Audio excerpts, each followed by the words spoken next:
at one time fought in the UFC and in the PFL and other such places.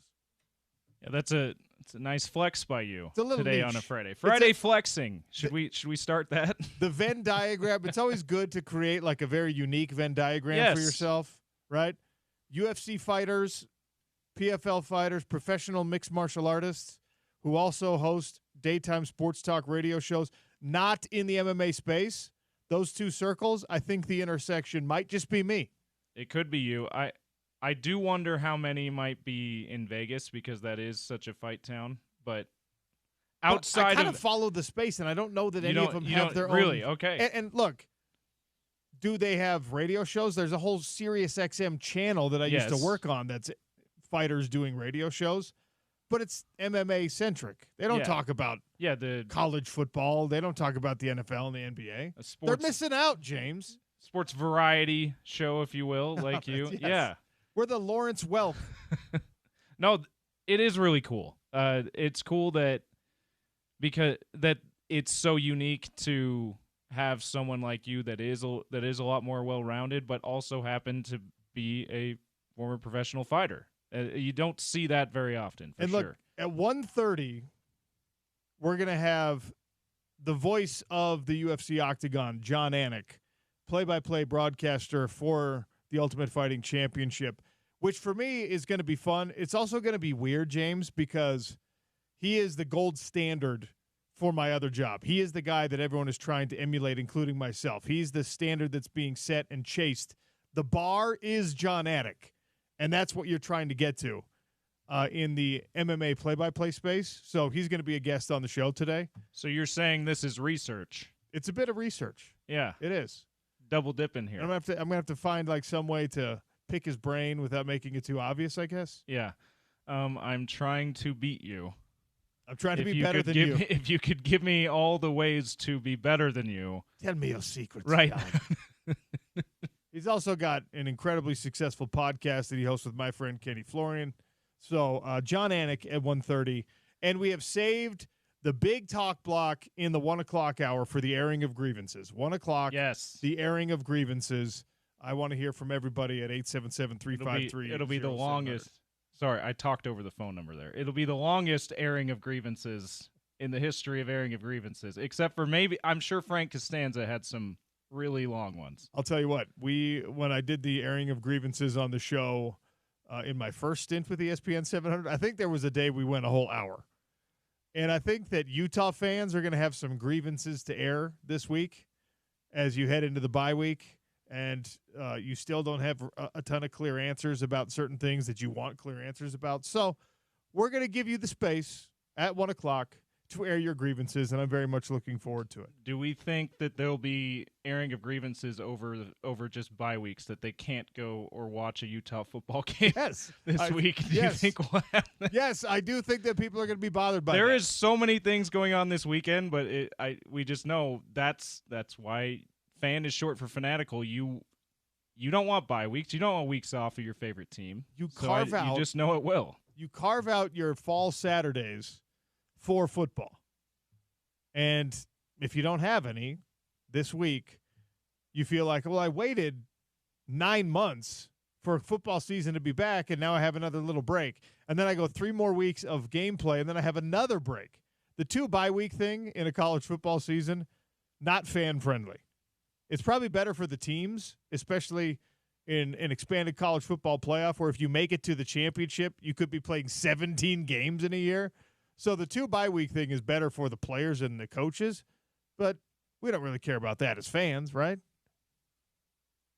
Really fascinating Thursday night football game last night. It was a good back and forth.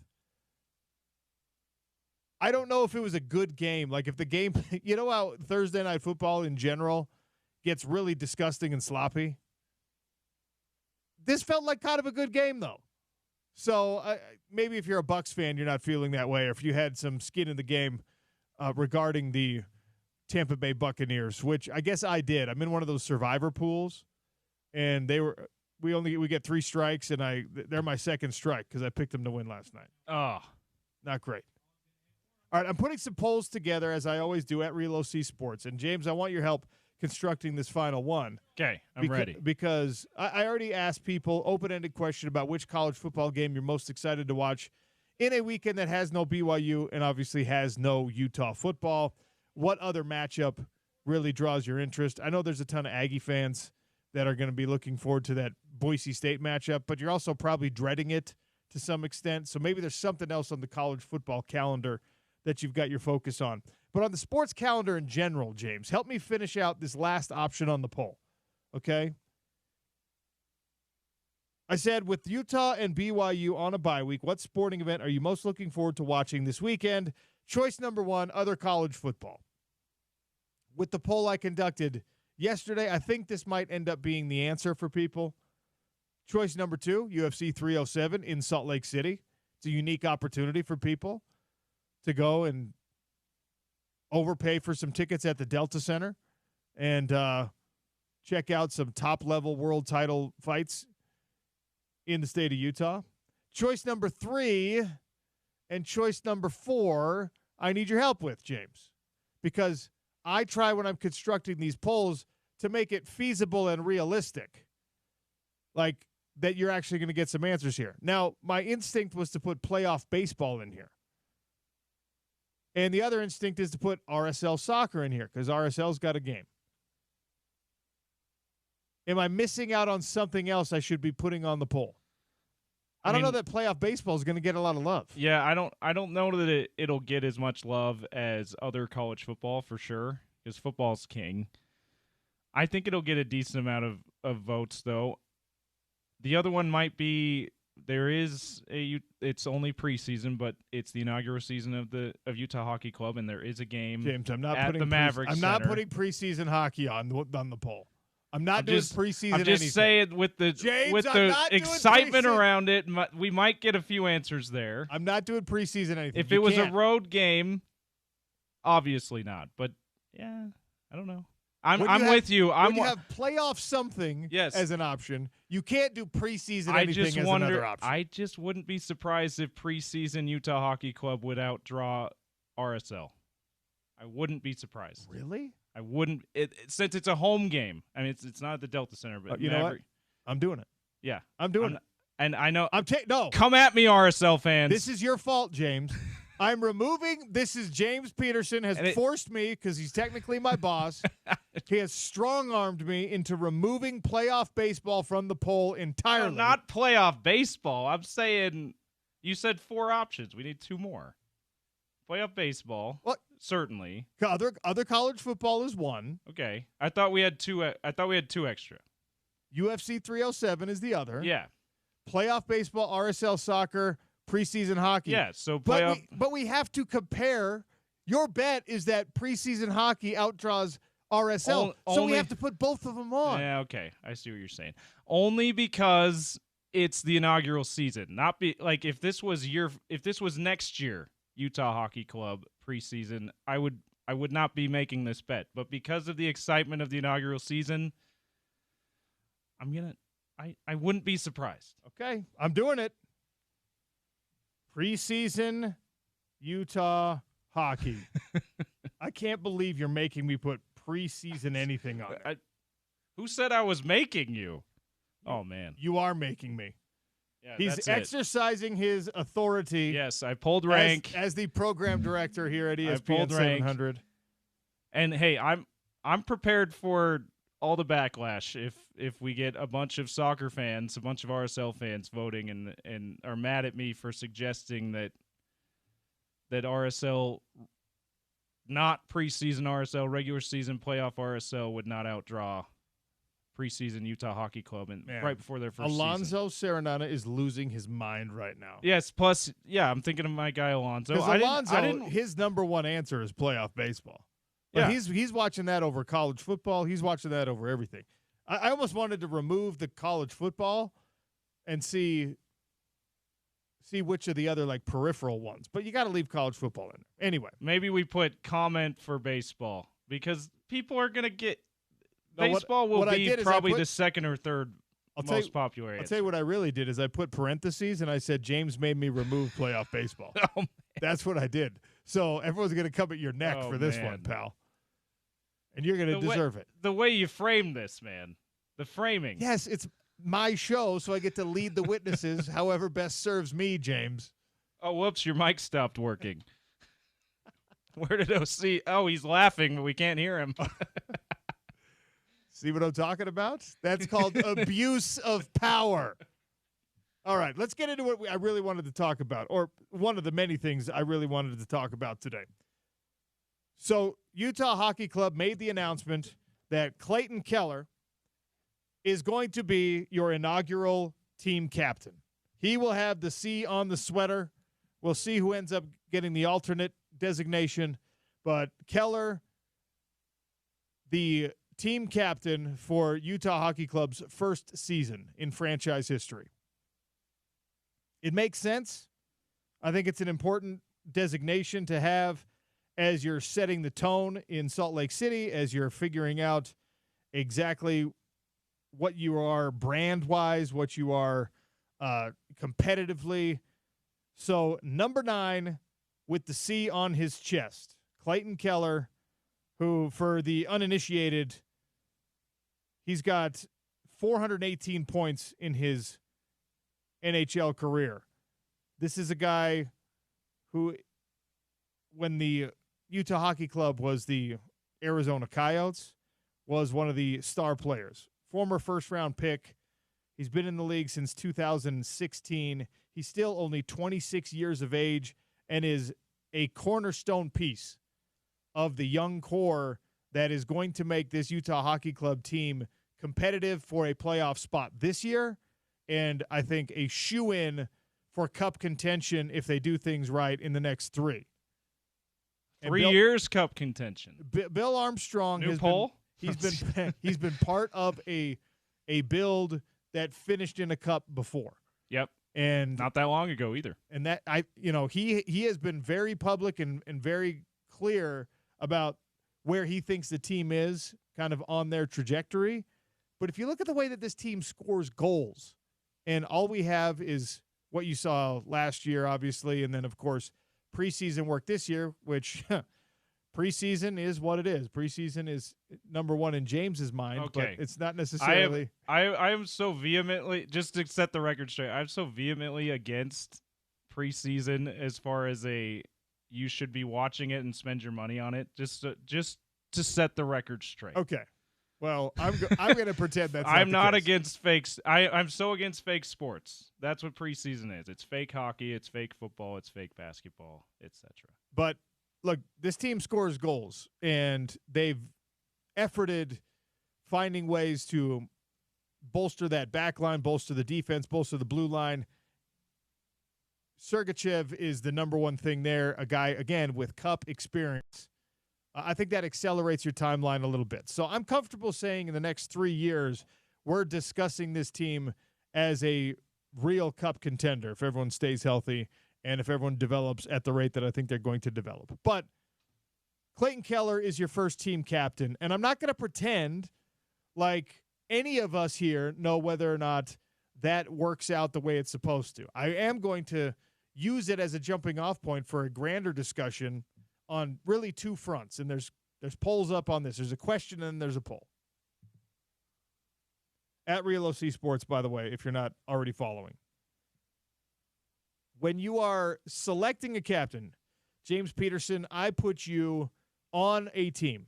You're on the Utah Jazz. You're on the BYU Cougars. You're a member and the obvious first choice for captain on those teams. Obviously. You're a member of the rank and file on that Utah football team, and the coaching staff says, who are your captains this year? Cast a vote. Now, you choose 4 in football. Basketball, there's any assortment of how you're going to handle your captain status. In hockey, there's the designation, right? And then there's your alternate captain. In soccer, it's the same thing. You got a guy running around with the armband on. How are you choosing who your captain is? I'm not talking, and I think people differ drastically on this. I'm talking about for you, James Peterson. How are you choosing? And I tried to construct a poll again that I thought would make sense for people, but do you find the oldest vet, the guy who's longest tenured? Do you find the statesman who's just, his locker is back in the corner. It's a little bit dark. It's a little bit dingy. Maybe he was a star before. Maybe he wasn't. Maybe he just the longevity is the thing that makes him the best choice for captain. Because in the NFL, there's one of these on every single team where you're just like, wait, the special teams exclusive guy is who was the legendary Pats special teams guy that they talk about like he's a Hall of Famer, and I'm like, I don't know who that is because he's a special teams guy, but apparently you talk about Nate Ebner, the former rugby guy. I'll have to look it up, but there's a Pats guy who got in their Ring of Honor because he was so awesome on special teams. It feels like the fan base and the locker room knows who he is, but outside of that, not much more. Like, you're right. There's someone like that. Like the Philadelphia Eagles had their magician long snapper was a team captain for a while. Yeah. John Dornbos, I think was his name. And because he was the longest tenured member of the team. And it's like you just kind of – but that's also because you have 4 captains, right? So that's one way you can vote on your captain. And then there's the best player, like you're just the most talented guy. Yeah. That's the dude walking off the bus that everyone else is paying attention to. So another obvious way of doing it. Yeah. He's my captain. And then there's like the natural leader type. And you only have a certain number of characters, so I wasn't able to really flesh out exactly what I mean by natural leader as a voting option. But the natural leader type is not always the most talented player on the team. And it's not even always the most vocal guy on the team. Sometimes the most vocal guy on the team, it gets a little bit annoying. Yeah. Right? It's the true leader, and that doesn't – because you're right. Sometimes the loudest guy, no one wants to follow that guy. Sometimes no one wants to follow the quietest guy. It's just it's got to be the way you feel around that person, the way you feel when you watch that person play. It's like, that's my leader. And it's a feeling thing. And again, leaning on football, it's just like, well, the quarterback, you got to go with your quarterback. I mean, not necessarily. Most teams, the starting quarterback does end up being a captain because that's such a leadership-oriented position. It's such an important role, yeah. But I'm asking James Peterson, and I'm asking all of you out there, 877-353-0700, if you have to make your decision on who a team captain is, the natural leader is running away with it. I also put in rotating lineup because sometimes there are teams that do that. BYU's been doing that, I think, for kind of a long time, where you rotate your lineup. It's the guy who had the great game. It's the guy who was exemplary in the classroom. It's the guy who earned something, some community service award, gets to be the captain that week. The rotating lineup, very unpopular right now on the poll. Only 1% of the vote coming in. I looked up the guy I was trying to think of, Matthew Slater. Okay, yeah, Matt Slater. Matt Slater, who Belichick called the greatest special teams player in NFL history. Awesome. That's the guy I thought of without remembering his name, is like that guy who's such a he was 16 years in the league and he really only played special teams. Those guys tend to get one of the 4 captain slots in the NFL team. You're right. So are you asking me? Yeah, I'm asking you. Okay. I would go with the natural leader type. That would be first, and again, that's just a feeling that I would need to have around that. In my high school teams, we had a guy like that. He was our point guard, which is kind of that quarterback position in basketball. Those guys tend to be the captains or the leaders, but he just was. We weren't necessarily all close friends with him, but we all kind of felt like we were his friend. And it wasn't because he was the best player. He wasn't. It wasn't because he was always talking. It wasn't because he was great at leading by example. It was just because we all felt like, yeah, that's the guy we want to follow. I feel like Cam Rising has had that for Utah. And he's in that position of starting quarterback that he'd probably get the captaincy anyway.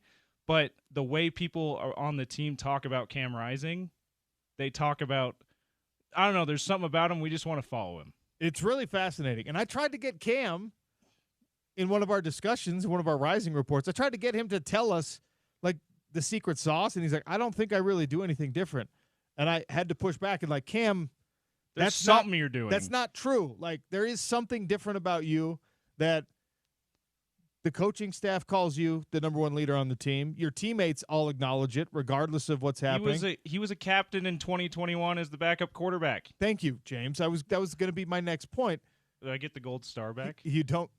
Yeah, you know what? You can have a gold star. Yes! I'm gonna remove it again at some point today, so you might as well have it for now. You can hold on to it for a few seconds. No, Cam Rising putting it in a lockbox was, and Utah has a very strange history with this, by the way, where remember Troy Williams was a team captain, yes. and then he got supplanted as the starter, and Cam Rising was given the captain's designation, and then Charlie Brewer was named the starter, and I think there's another one that I'm missing. But we've seen this, I think, happen 3 times now with the University of Utah, where they went with more of the elder statesman type situation, and then somebody else started. And you're just like, what? That's really odd. And maybe you have to be at a certain point in the culture of your team and the growth of your team.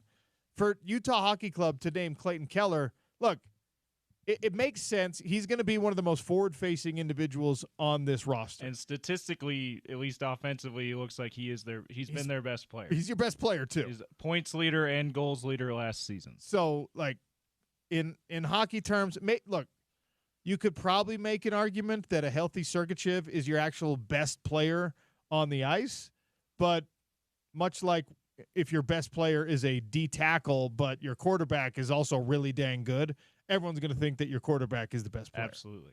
So this makes sense. He's kind of – and it. As I put the poll up, I was thinking to myself, well, sometimes the guy is all 3. Yep. Right?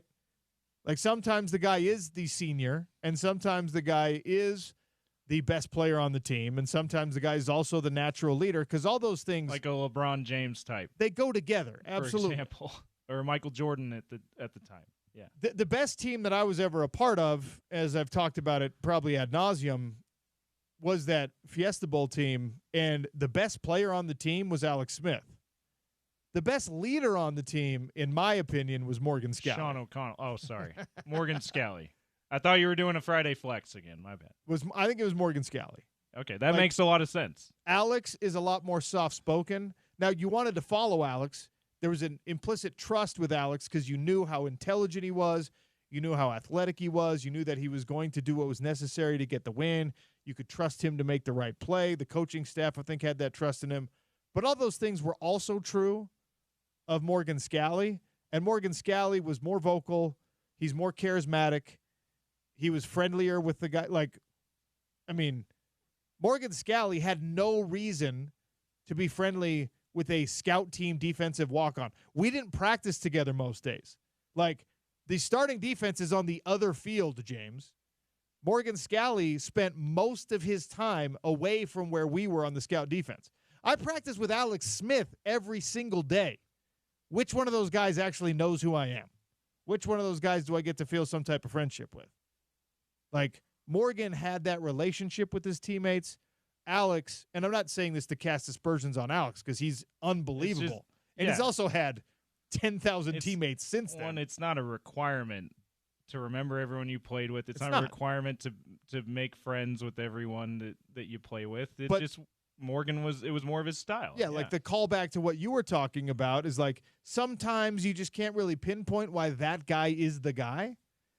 It's easy with other individuals, right? Morgan Scally was a great player and super friendly, super charismatic, super vocal. If you go back and you talk to media members that were covering the team that season, they would probably also tell you that Morgan was their favorite because he was probably the best interview. He's just that dude. Yeah. And that's one of the reasons he's going to be a head coach very soon. Yeah. Another one that does not fall into he was a backup, but another guy that has that, hard to pin down why he's such a great leader, Britton Covey. Yes. He's very well spoken, very articulate, but he also had so many other things about him, and I feel like he has that effect a little bit on the Eagles, and he's only in his 3rd year. I want so desperately to be able to sit down with Eagles players and get the truth serum of how they really feel about Britton Covey. Because Britton is a guy who is so geared toward leadership that It probably was raised to be a leader. It probably rubbed a lot of people the wrong way. Oh, as a rookie, when this tiny little white guy came into the team and started like, okay, this is what you're going to do. I'm going to organize this like very specific special teams film session, and we're going to sit down and go over this punt return situation. There was probably guys who'd been on the team for like 7-8 years who were just like, who does this guy think he is? Does this guy think he's Matt Slater or something? Jeez. Vince Papale?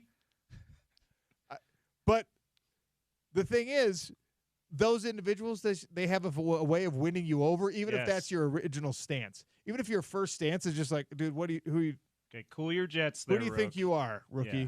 But then at the end of the day, you're just like, oh, he knows his stuff. That's the thing about a Britton Covey type of a leader and confidence is, at first you're like, okay, you got to earn this before you start talking like this, you're rook. But then long term, it's like, if you already had that as a rookie, it's going to help you long term if you can survive in the league long enough to be that veteran that everyone looks at. So that's the thing with Britton Covey is, maybe at first they're like, what's going on here? Look at him sideways, but I doubt it. I would wonder if in his third year, especially now that he's playing a lot more on offense, if they've already been like, you know what? I wasn't sure about it at first, but this guy, that's why he's like this. Oh, I'm 100% sure that people have come around at this point, because if they hadn't, then it would have been silenced. True. Right? And they probably would not have let him play on offense. They probably said, hey, you're only a punt returner. If it was not being received properly, then somebody, like a Jalen Hurts or someone who's higher up the ladder on the team would have had to take whoever aside. Doesn't have to just be Britton Covey, but he's our example here, and been like, hey, man, you're a little outside of your box right now. You're a little outside of where we need you to be. We need to be a little bit quieter. We need you to relax a little bit, know what your role is. But if that's not happening, it's because people are receiving it well. And again, that's where and those here we had no doubt that was going to be his effect eventually, because he's a heck of a player in his role, and we all know the kind of leader he is. But to your point, they didn't know that in Philadelphia. And now they do. Opening segment of the Sean O'Connell Show brought to you by Alvi Armani. If you're having hair issues, gentlemen, ladies, maybe it's just a thinning, maybe it's a little bit of that hairline receding, let Alvi Armani help you out. Find them online at alviarmani.com. Tell them that ESPN 700 and 92.1 FM sent you. Bill Riley, voice of the Utes, joins us. Have a little bye-week discussion. That's next on the Sean O'Connell Show. It's ESPN 700.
Welcome back to the Sean O'Connell Show. Bill Riley, voice of the Utes, going to join us here momentarily. And then Jordan Poulter, League One Volleyball, new team coming to Salt Lake. Salt Lake Volleyball is going to be the team name. That's where we're going with these new professional franchises. But League One Volleyball, brand new sports product. So one of their players, Jordan Poulter, is going to join us after we have a conversation with Bill. Also, I don't think I mentioned this in the last segment. So there's this new partnership happening between Breitling and ESPN 700. You all know the Breitling name. Pioneers in timekeeping, and we get to be part of the Breitling push as they join the 2024 University of Utah football coverage. They just launched this new Endurance Pro watch, and this thing is absolutely gorgeous. I mean, you wear it, you're going to feel jealous of yourself. That's how beautiful this thing is. They've also got the Super Ocean Series, the Pro Series, Premier Series. Great timepieces for men and for women. And I don't think I need to be the one to tell you. You're just going to love these watches, and every person around you is going to make a comment. It's a conversation starter, certainly, if you're wearing a Breitling. So find the perfect timepiece at O.C. Tanner Jewelers in downtown Salt Lake City, proud partners of ESPN 700 and of Utah football. Breitling is the ultimate choice for anyone who wants quality and craftsmanship. Look for the full Breitling collection at octannerjewelers.com. So as we await the dulcet tones of Bill Riley, the voice of the Utes, I want to revisit this conversation. I want to just throw it out there again, 877-353-0700. The captain situation, Clayton Keller has been named team captain of Utah Hockey Club for their inaugural season. And I put a question out on Twitter, who is the greatest leader/team captain in Utah sports history in your mind? Who's the guy that was just undisputed as that dude on whatever team you were watching? BYU football, Utah Jazz, Utes, Aggies, Weber State, your Southern Utah T-Birds. James is a trailblazer from down there at the old Dixie. The most undeniable leader. I don't even know what the answer is, James, for like that golden age Utah Jazz team. I don't know if Karl Malone or John Stockton was the locker room king for that team. Karl had some abrasive qualities. When I ask a question like this and I'm trying to get to the bottom of like what makes great leaders, what do you think of Michael Jordan? Michael Jordan, as we have learned after the fact, was a difficult personality to get along with. Michael Jordan was not a great teammate sometimes. Would we call him, if we were asking this question on the Chicago front, would we call him the greatest leader in Chicago sports history? Or would that designation go more likely to someone like Brian Urlacher? Would that designation go to like a Ryne Sandberg or something like that? Is it John Stockton more than it's Karl Malone? I think out of players, it's probably more John, and John more of a lead by example type. Certainly not the loudest guy in the room. And Jeff Hornacek might have been on some of those teams, but not necessarily the loud guy, but he might have been that leader. Gordy Chiesa talks about he considers Jeff Hornacek being traded here as the greatest trade in franchise history, because they went from never being over 500 on the road in the team's history at that point to the next 6 seasons having have a better than 500 record on the road, winning road record. And he said it was Jeff Hornacek who helped push them over the top in that way. So that tells me that there was something beyond just being a really good role player and third best scorer and all those, and great veteran, some kind of leadership magic with Jeff Hornacek as well. But Stockton, maybe. I wonder if it's just Jerry Sloan, though. I wonder if it's just the head coach. That's the tough thing. When you open this up to coaches, then yes, it's Jerry a whole Sloan. different thing. Yeah. When you open it up to coaches, now we're talking about, all right, you have to decide if it's Jerry Sloan or it's Lavelle Edwards or it's Kyle Whittingham or it's Ron McBride. Like all of those guys had just like very obvious leadership qualities. When you start to say which of those coaches is the best leader, like you're splitting hairs big time. It gets really crazy, right? And then you start saying, well, only one of them achieved the highest level of championship and only one. And it's like the styles that are so contrasting and so different. Yeah, so we can leave Jerry Sloan out of it, but I just wonder if with those Jazz teams it wasn't so much as player leadership as it was coach leadership with Jerry Sloan, but could be wrong about that. That's a good question for Gordy next week for sure. Yeah, we'll do that. 9279 on the old Dish Pros text line says, best way to ask Big T, ask Thurl Bailey, who was the leader. Ask someone who's in that locker room. And you mentioned that, John Stockton wasn't the most vocal guy, and you're right.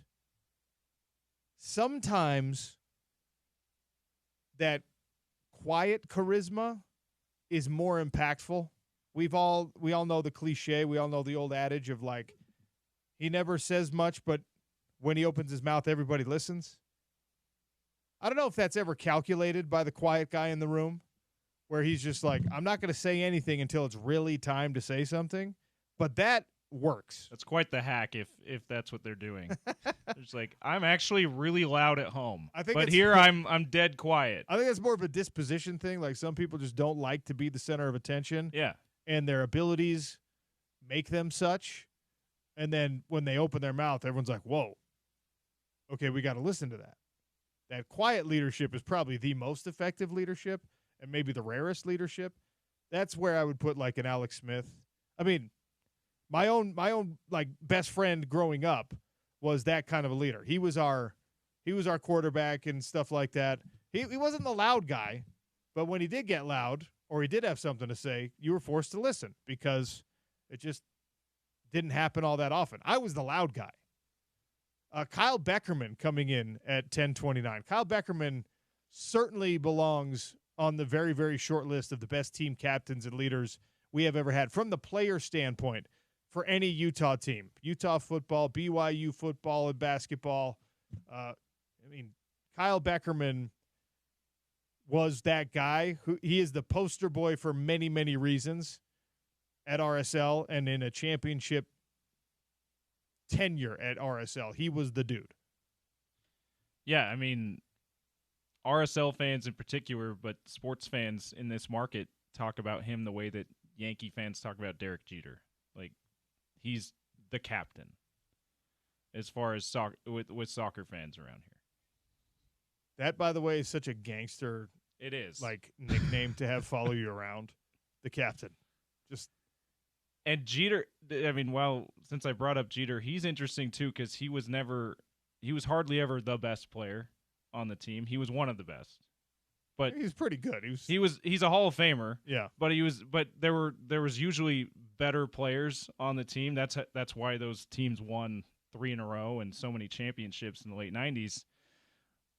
But he was the guy that had that charisma, and he wasn't the loud guy necessarily. He had that magic, whatever, secret sauce that we talked about with Cam Rising. That's like, even though he's certainly considered one of the best players on the team, he's that natural leader that you can't pinpoint why everyone wants to lead with him, wants to follow him, but they do.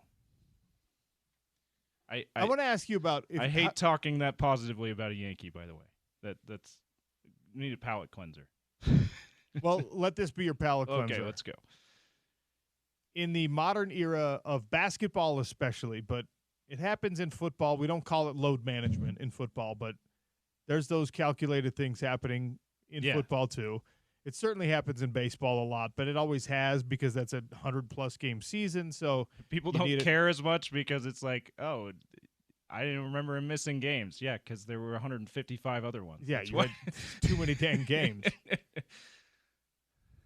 Does it affect, you think, the locker room dynamic and the status and the charisma and the aura, whatever adjective you want to throw on it, of an individual who is in that captain's place when we're talking about these things, these executive decisions, this is a business now. Oh, it's load management. Oh, I got to rest. Because for me, that would be something, and I never played a team sport at the highest level, but that for me would be something where I'm just like, nah, man. Like, Kawhi you're the guy, Leonard would not be your kind of leader then. If you're the guy who can't be there every single night, I'm not following you. If you're the NBA team captain who refuses to play a back-to-back, I don't really want to have anything to do with that. I think because it's industry standard now, they probably get away with it, and I don't think anyone questions it. But that, for me, as another player who doesn't get that load management treatment and doesn't get that, like, well, we got to make sure that you're wrapped in bubble wrap, that would be something that I'm just like, I don't know, man. That would affect somebody's leadership for me. I don't think it probably does in today's NBA. Yeah, I agree. It would be hard for me to, if I feel like I'm working hard and I'm confident in my work ethic and I'm confident in my always being available and reliable, and to see the guy with the captaincy taking days off way more often, I think I'd have a problem with that too. It's interesting. It'd be interesting to find out, like you say, give some truth serum to some NBA players and how they feel about guys like Kawhi Leonard, how they feel about guys like LeBron James is doing a lot more often. Yeah. And others, that Joel Embiid. I mean, Embiid is a guy that definitely appears to be seriously hurt every time he takes time off, but he's still a guy that takes a lot of time off, you know? Well, that's another thing that when you talk about great leadership qualities, something that can undermine that Utah is dealing with right now, and that Utah is not dealing with right now just with Cam Rising, but with Karene Reed as well and with Connor O'Toole as well. These guys are on the leadership council, and two of those guys are captains.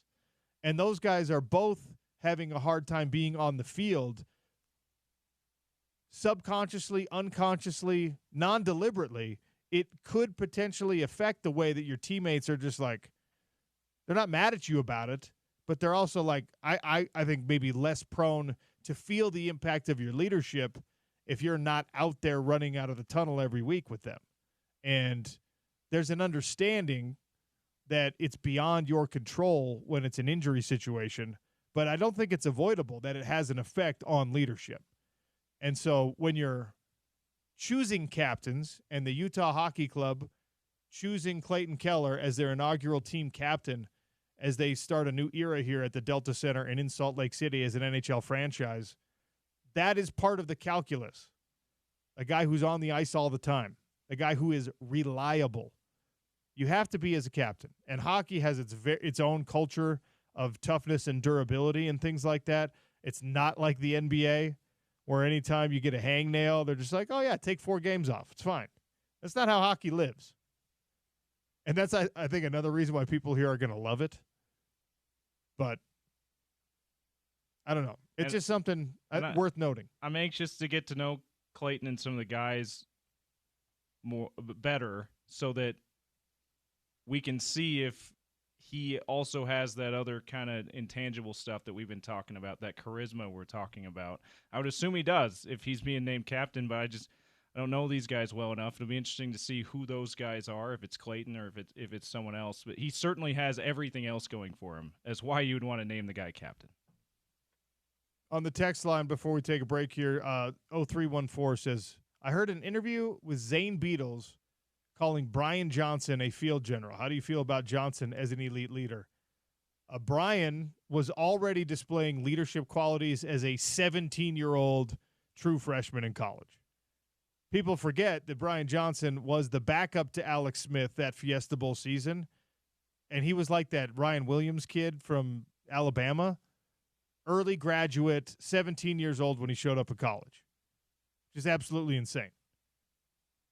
So, yeah, Brian Johnson is a great leader, and that gets exhibited when you move on from your playing career to a coaching career. You probably have some decent leadership qualities. More than likely. I guess not in every case. And it doesn't always translate to every level. So Brian, who had success as a quarterbacks coach and as an offensive coordinator in college, and then also took some of those duties in the NFL, like, you have to call Brian Johnson an awesome leader, a great leader. Is he the best one that Utah has ever seen in sports here in the state's borders? I don't know. Beckerman is probably a really good answer. John Stockton is coming in on the text line multiple times. There's a bunch of BYU quarterbacks, I think, that probably fit that mold. Let me know what you think. 877-353-0700. All right. Got to take a quick one here. New franchise in Utah, Salt Lake Volleyball, part of League One Volleyball and their inaugural season. Jordan Poulter, the setter for this team, is going to join us here in studio. We'll talk about a whole new world. It's ESPN 700.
Sean O'Connell Show, welcome back on a Friday.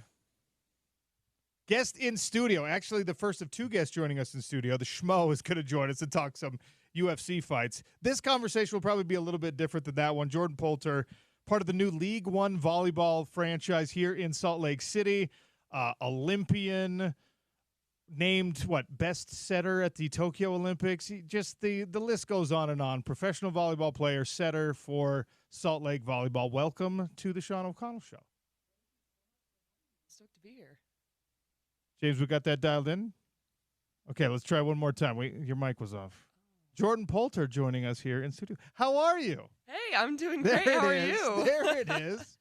We were just talking during the break about professional volleyball. I asked if you had played overseas because previous to now, that was the best option for a lot of high-level volleyball athletes, right? Yeah, not only the best option, it was the only option for American volleyball players to continue their career post-college. And so you were in Italy for 5 seasons? Yep, I was over in Italy for 5 seasons up north. I played for 3 different teams, all spanning between Torino and Milan. And hanging out at Lake Como every day, like we were just talking about. Every day, drinking espresso and sipping on spritz, Just living the glamorous life yes, of a professional athlete in Italy. All right. So tell me what it means to you, and I guess by extension to teammates and players that you grew up around and all that now there's a viable option for you to play professionally domestically. Yeah, I mean, for so many of us, especially being American, you grow up watching the world's greatest professional leagues, the NBA, the NFL, and you dream of what being a professional athlete can be. And I think, having to go abroad and make a living and continue our careers is it's a tough way to live. You're away from your friends and family for a long time, and to be able to now stay in the States, kind of carry that pride and be in this inaugural season to hopefully inspire the next generation and give them opportunities to live out their dreams of being a female professional athlete in the States is all we can hope for. Well, it's awesome. Obviously, we're excited in Salt Lake. We got a professional hockey team now. We're growing up as a sports city. Baseball might be coming here. We've got a men's soccer club. We've got a women's soccer club. We've got a rugby team. Now we have women's volleyball as well. One of 6 franchises in League One volleyball's first season. That is a small league. This is very much startup. So for all of you who are taking, I guess this is a risk, right, to leave more stability in Europe and be part of this. I mean, excitement, trepidation, what's kind of the dominant feeling? I think for so many of us, there have been women who have made choices, for us to be where we are. And I think this is kind of us giving back to the sport. And also, so many of us have dreamed of this happening someday. And so there's a part of it that feels like it's our duty to be able to, start this for the next generation. And I hope that this kind of creates the ripple effect that we've been able to take advantage of from the women who came before us. All right, well, forgive me if this is not the right question to be asking a player whose focus is to be a good player, but do you know why Salt Lake was chosen as one of the prime spots to start this league? I mean, obviously we have great collegiate programs here that I imagine have something to do with that, but I should ask the question instead of just assume I know the answer. Yeah, so what's really cool about the structure of League One is that we are kind of a grassroots effort, and we want to help girls from the youth level to the college level into the pro level. And so we have a couple of clubs in the greater Salt Lake region. We're actually practicing at Club V, which is up in North Salt Lake. And they, I'm not exactly versed on why Salt Lake, but it, like you said, it seems like it's kind of a hotbed for professional sports right now. And so far, what I've seen of Salt Lake, I'm really enjoying. Yeah, you're a newcomer to Salt Lake City, but you're from Colorado, so not too dissimilar, I guess, to how you grew up. Yeah, no, especially right now in the fall. I mean, it feels so good. Crisp mornings, really nice weather during the middle of the day, and the leaves are turning, and then temperatures drop a little bit more in the evening. I'm loving it. So I'm a Utah lifer, and every time I tell people I'm from Utah, and I get Colorado people probably get the same thing. Oh, do you ski? Do you snowboard? And I'm always like, no. You don't? I wasted my whole proximity to the mountains. Oh, and that's where we differ. So you do? I do, yeah. I was going to be my question for you, because as a high-level athlete, and we're talking Olympic-level athlete, a lot of times people are like, I'm not going to take that risk. But you were just like, you can't keep me off the mountain. Listen, I mean, I'm not gonna say not going to say on record that I will or won't ski. Just between you and me. But I grew up skiing and snowboarding, and it's really cool to be in a place where you have such easy access to the greatest snow on earth, as you say. How often do you flex the Olympic medal thing? Because if it were me, it would be constant. I would have that thing around my neck all the time. You know, I try not to. I think it's cool. It's cooler to like meet people and them get to know me and then find out a little bit later. I think that's, you get to know you as a person. Yeah. They like you as a person, and then they're like, oh wow, a bonus. Oh, wait. Bonus medals. Yeah. See, you're a much better person than me. I would be shaking people's hands, introducing myself. That would come first, and then my name second. I mean, yeah, maybe, but so to each their own, I should say. Jordan Poulter is our guest here on the Sean O'Connell Show, part of the League One Volleyball, brand new franchise, Salt Lake Volleyball, part of a 6-team league in their inaugural season, professional volleyball here in the United States. So what's it actually going to look like for the uninitiated? How long is the season going to be? When do you guys start? Yeah. Where are you going to play? What is League One Volleyball going to look like practically for the fans that we're trying to grab? Yeah, so we will start up our preseason in early November. I believe November 11th is our official start date. And then the season will run from January through mid-April. So it's quite the contrast from the 8-month season that we're used to overseas. Our bodies are going to thank us, and our knees are going to thank us. We here in Salt Lake will be playing some matches at the Maverick Center and at Slick. Awesome. Yeah. And as a 6-team league, will it all your matches be a rotation between the other League One volleyball teams, or is it going to be kind of like with soccer? They'll do the little mini in-league tournaments, and then they'll do international matches and things like that. Do we have any idea? We are going to do a little bit of a mixed format. So we will do some just one-off games kind of in the different cities, and then we will have a couple of tournaments mixed in where all teams will come to the same spot. Check it out, League One Volleyball. The website is lovb.com, League One Volleyball, brand new opportunity. I am a dad of 3 daughters.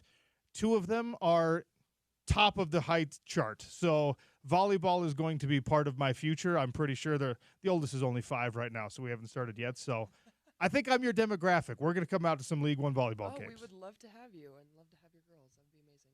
Thank you for coming in studio today. No, thanks so much for having me. And good luck with everything. And welcome to Salt Lake City. We always try to make it a good experience for our newcomers. Jordan Poulter, Olympic medalist and the setter for your League One Volleyball Salt Lake Volleyball squad. lovb.com for information on tickets on the upcoming season. Big thanks to Jordan for joining us today. All right. We'll get back into a little discussion. The top college football games of the weekend. What is drawing your interest on the Sean O'Connell Show? It's ESPN 700.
Sean O'Connell Show on a Friday. 1 hour from now, we have the airing of grievances coming up. 1 hour from now, you will get it all off your chest. Right now, I want to talk about the top college football games of the weekend, the matchups that have your interest. James, there's no local games in Power 4 football. Utah State takes on the Fighting Ashton Genties of Boise State. And that is either going to be a big upset and a wonderful day for Utah State, or that is going to be something that we all sit back and watch and just go, how the heck is this guy through 6 games, already at 1,000 yards rushing this season? And Ashton Genty could hit 1,000 yards. If he hits his average for the year, he'll be 1,000-yard rusher against Utah State. And by the way, one of those games against top 10 Oregon. So it's not like it's been lower-level competition this whole time. Yeah, I feel like it's probably hard for Utah State fans to be super excited about that game, other than the fact that it is their biggest conference rival and has been that way for a long time. San Diego State probably in the running for that too, but Boise State's certainly one of, if not their biggest rival. But you're 1-3, Boise State's 3-1, and you've got probably the best running back in the nation you're going up against. That's I'd be bracing myself for some disappointment. All due respect to our great Aggies fans and our great Aggies listeners. I just don't know how easy it would be to be excited, given the fact that the teams are not evenly matched at all going into this game. But then again, as you say, silver linings, maybe they just pull off a great upset and it becomes a super exciting game. Tonight you have a Friday matchup, 5:30 Mountain Time on ESPN, Houston and TCU. Houston has been the bottom dweller. They've been pretty much the worst team in the Big 12 Conference this year. TCU has been very inconsistent. They're 3-2 through 5 games. TCU has wins over Stanford, over Long Island, which is amazing.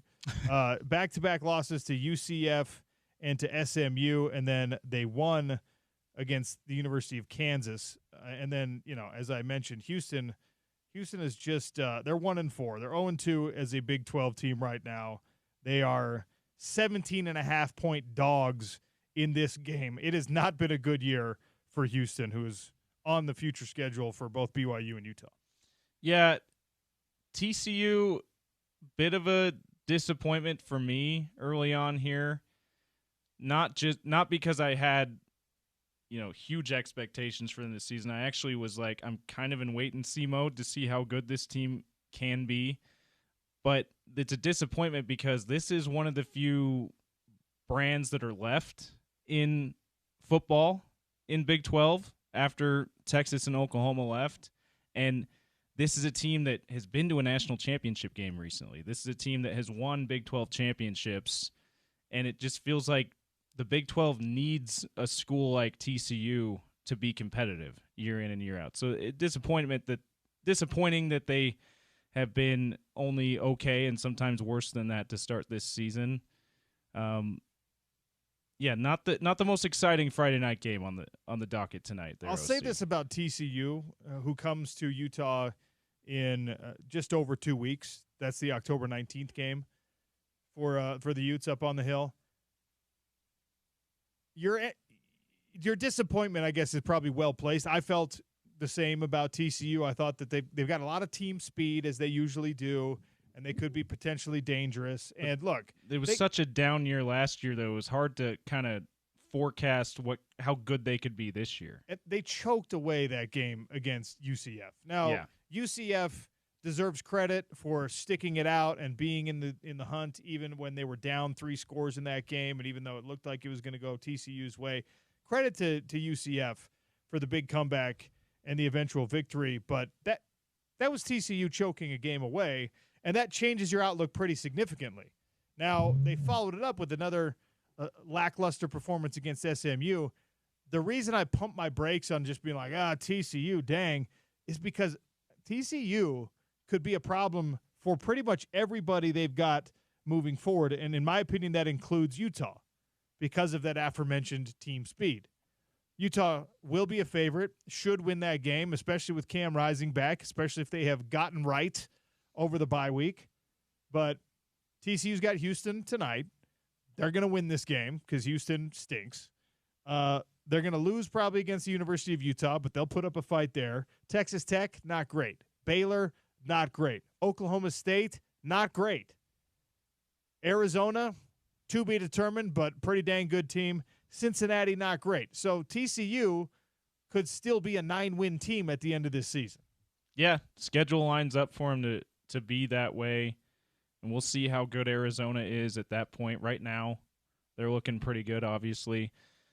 I wonder how much of the former Mountain West rivalry will factor into Utah's matchups with TCU, and then not just this year, but the next couple of years, because it's not Gary Patterson as the head coach anymore. If he was still the head coach, I'm sure that he would get them fired up to play Utah and BYU. But it's a different head coach. Obviously, none of the players that were around in the Mountain West era are still there because it was 10, 15 years ago. But it was such a it was TCU, BYU, and Utah just about every year vying for that Mountain West title for the last half decade or so, if not longer, of their tenures there. I wonder how soon that rivalry might get ratcheted back up, if it ever does. I think Sonny Dykes is a really good coach. He's the head man at TCU. I think he's a good coach. I was actually shocked and dismayed when he had an unsuccessful run in the Pac-12 as the Cal head football coach. Because if you paid attention to what he did at Louisiana Tech, he was an awesome coach with not a lot of resources there. And then it didn't work out at Cal, but then he rebuilt his career to get back to this point. And, I mean, he was in a national championship game a couple years ago. Now, that was a perfect storm. That was a team that was loaded with upperclassmen, but you don't fall backwards into a national championship game. You don't accidentally make it all the way to the chip. So Sonny Dykes is a good coach, and he's got some decent personnel and some good athletes on that team. And, by the way, you could just cut that sentence I just said about TCU. You can always say it. You can always say it. It's in Dallas. It's transitioned from Gary Patterson to Sonny Dykes, and it hasn't mattered who the head coach is, and they always have it. And the reason I bring up the rivalry thing is because I don't think it's going to be too much of a factor this year unless it's just a really good game, but that will factor in on how challenging of a game that is for Utah going forward, I think. The reason I'm spending 5 minutes on TCU right now is because I think TCU is one of those teams, as you are in the Big 12 Conference. TCU is one of those teams that you cannot just assume anything against any year. Can't take lightly. Oregon ever. State was this team in the Pac-12 Conference for me. There were a lot of teams in the Pac-12 Conference. There were teams that you would look parity. at. You would say, well, I know that I got to be dialed in if we're playing Washington and Oregon, right? I definitely am not going to take anything for granted against those types of teams. And you did a good job of gearing up for USC because of what USC is. And then the Arizona schools kind of presented you some problems because, again, you couldn't assume anything. Why? Because they always had athletes. They always had talent. Sometimes that talent was deployed in the correct way. Sometimes that talent was well coached. Sometimes it wasn't. So when you were at your best and they were at their best, most of the time you beat those Arizona schools when you were in the Pac-12 Conference. The same is true now. You should have beat Arizona if you were both playing at your best. But this TCU franchise, because that's what they are now, but the TCU program is always going to be that one. Just like they were in the Mountain West Conference, they're always going to be that one where you're just like, you can't take anything for granted. Even if TCU loses to Houston in some embarrassing oversight tonight, they're going to come to Salt Lake and they're going to give you an issue or two. That's just the way it is because they'll have a bye week between Houston and then that's like a bye week plus a day because they're doing a Friday night game before their bye they'll week. Be stewing because they lost. I don't goes think out that lose, way. I don't think they will, but in that scenario, they'd be extra motivation because of that. Yeah. So TCU deserves your attention, even if you're just watching it as an afterthought tonight against Houston. That's a matchup moving forward where just make sure they don't have a Boykin on the team. Anytime there's a Boykin on that team, he's the fastest guy on the field. All right. West Virginia, Oklahoma State, not stellar as a matchup. Baylor, Iowa State. I think we're going to get a lot of chalk this week. But UCF, Florida is going to be informative as you're taking a look at the rest of the Big 12. UCF has flirted with the rankings. UCF has flirted with some respect nationally. And even though Florida's not a good team this year, if UCF can go to the Swamp and get a victory, and especially if they do it the way that they've been doing it this year, by pounding the rock, by being one of the best running teams, most productive rushing teams in the country, now we're talking about UCF getting a little bit more attention. And again, UCF being one of those teams on your slate at the end of the season as a Utah fan where you're like, what do I have to believe about that game? Do I want to spend my money on the tickets to the game or on the tickets to Disney? Because that one has a weird recipe to it. Yeah, and UCF, like you said, they've looked good so far in just about every game. Kansas and Arizona State. So Arizona State, I don't think going to get a tough test before you play them. Again, what the heck happened to this Kansas team, man? It's not even necessarily injuries this year. Last year, we were talking about Jalen Daniels. If he had stayed healthy. Oh, what if Jalen Daniels had stayed healthy? Goodness gracious. Could have been a Heisman finalist. All that stuff. Yeah, and now it's just like Kansas football looks like Kansas football. Yeah. Kansas football looks like what you kind of expect it to be. And ASU voted as the worst team in the conference preseason. They're the team looking at that. Looks like it could be an easy win for ASU. Kansas. It was what, fourth or fifth in the preseason poll. Kansas is 1-4. And Arizona State is 3-1. Bizarro world. You are living in bizarro Big 12 country. And then the University of Arizona, this is, I guess, more salient for the BYU fans out there. Arizona is hosting Texas Tech this week. And BYU gets Arizona after their bye week. Again, I don't think Texas Tech is a good team. I think Texas Tech is probably going to get demolished by the University of Arizona. But Texas Tech's record is solid. They're in my opinion, maybe the worst 4-1 team in the country. Yeah, it's wild that they're 4-1 because they are not impressive. And I came into the year thinking like, hey, Texas Tech, watch out for them. For the same reason I talk about basically any team from Texas. The same thing I say about TCU, less prevalent at TCU. Like if you're recruiting to TCU, you can just close your eyes and put up a map of that metro where your school is at and throw a dart in whatever high school you go to. You'll get a good player. You're going to have like 4 Power 5 level players on that roster, right?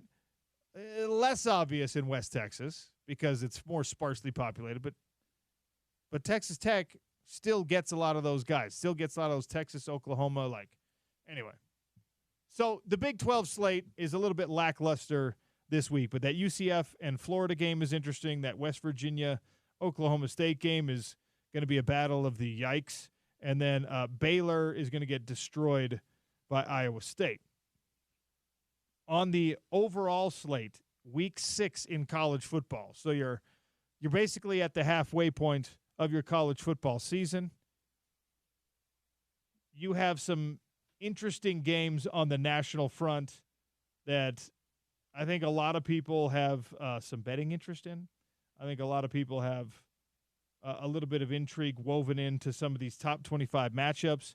And there are some playoff implications when you're talking about UNLV hosting Syracuse, which is a weird one. UNLV is one of the 2 teams right now in FCS. # football schools. 2 football Syracuse schools. And UNLV. UNLV is one of the group of 5 schools that a lot of people are thinking might have a chance to crack that playoff formula. Missouri is at Texas Tech. That's a battle of ranked teams. That one's going to be fun to watch if you want to take the time. A&M. On your bike. What did I say? You said Tech. Yeah, A&M. Sorry, Missouri. A&M. Yeah. Wow, how did I say Tech when I'm literally looking at the logo? And I think I mentioned this the other day, but I think Ohio State Iowa could be a sneaky good game too, even though it's at the shoe. But Iowa's better than people expected them to be so far. I tell you what, Michigan in Seattle Go Bucks, by the way. At Washington is an interesting one for me because we have that leftover interest from the Pac-12 affiliation with Washington. And I just think Jed Fish is a really, really good coach, and I think that Michigan is not actually a top 10 team this year. And, of course, College Game Day is in the most inexplicable game ever. Why did they choose Miami and Cal? How much did Zachariah pay ESPN to do College Game Day? Cal Memorial Stadium hosting the College Game Day crew for the first time. Cal is 3-1. Miami is right now ranked in the top 10. They're top 10. It just doesn't make sense. This is not the matchup you go with. Michigan, Washington, first time facing off as conference opponents.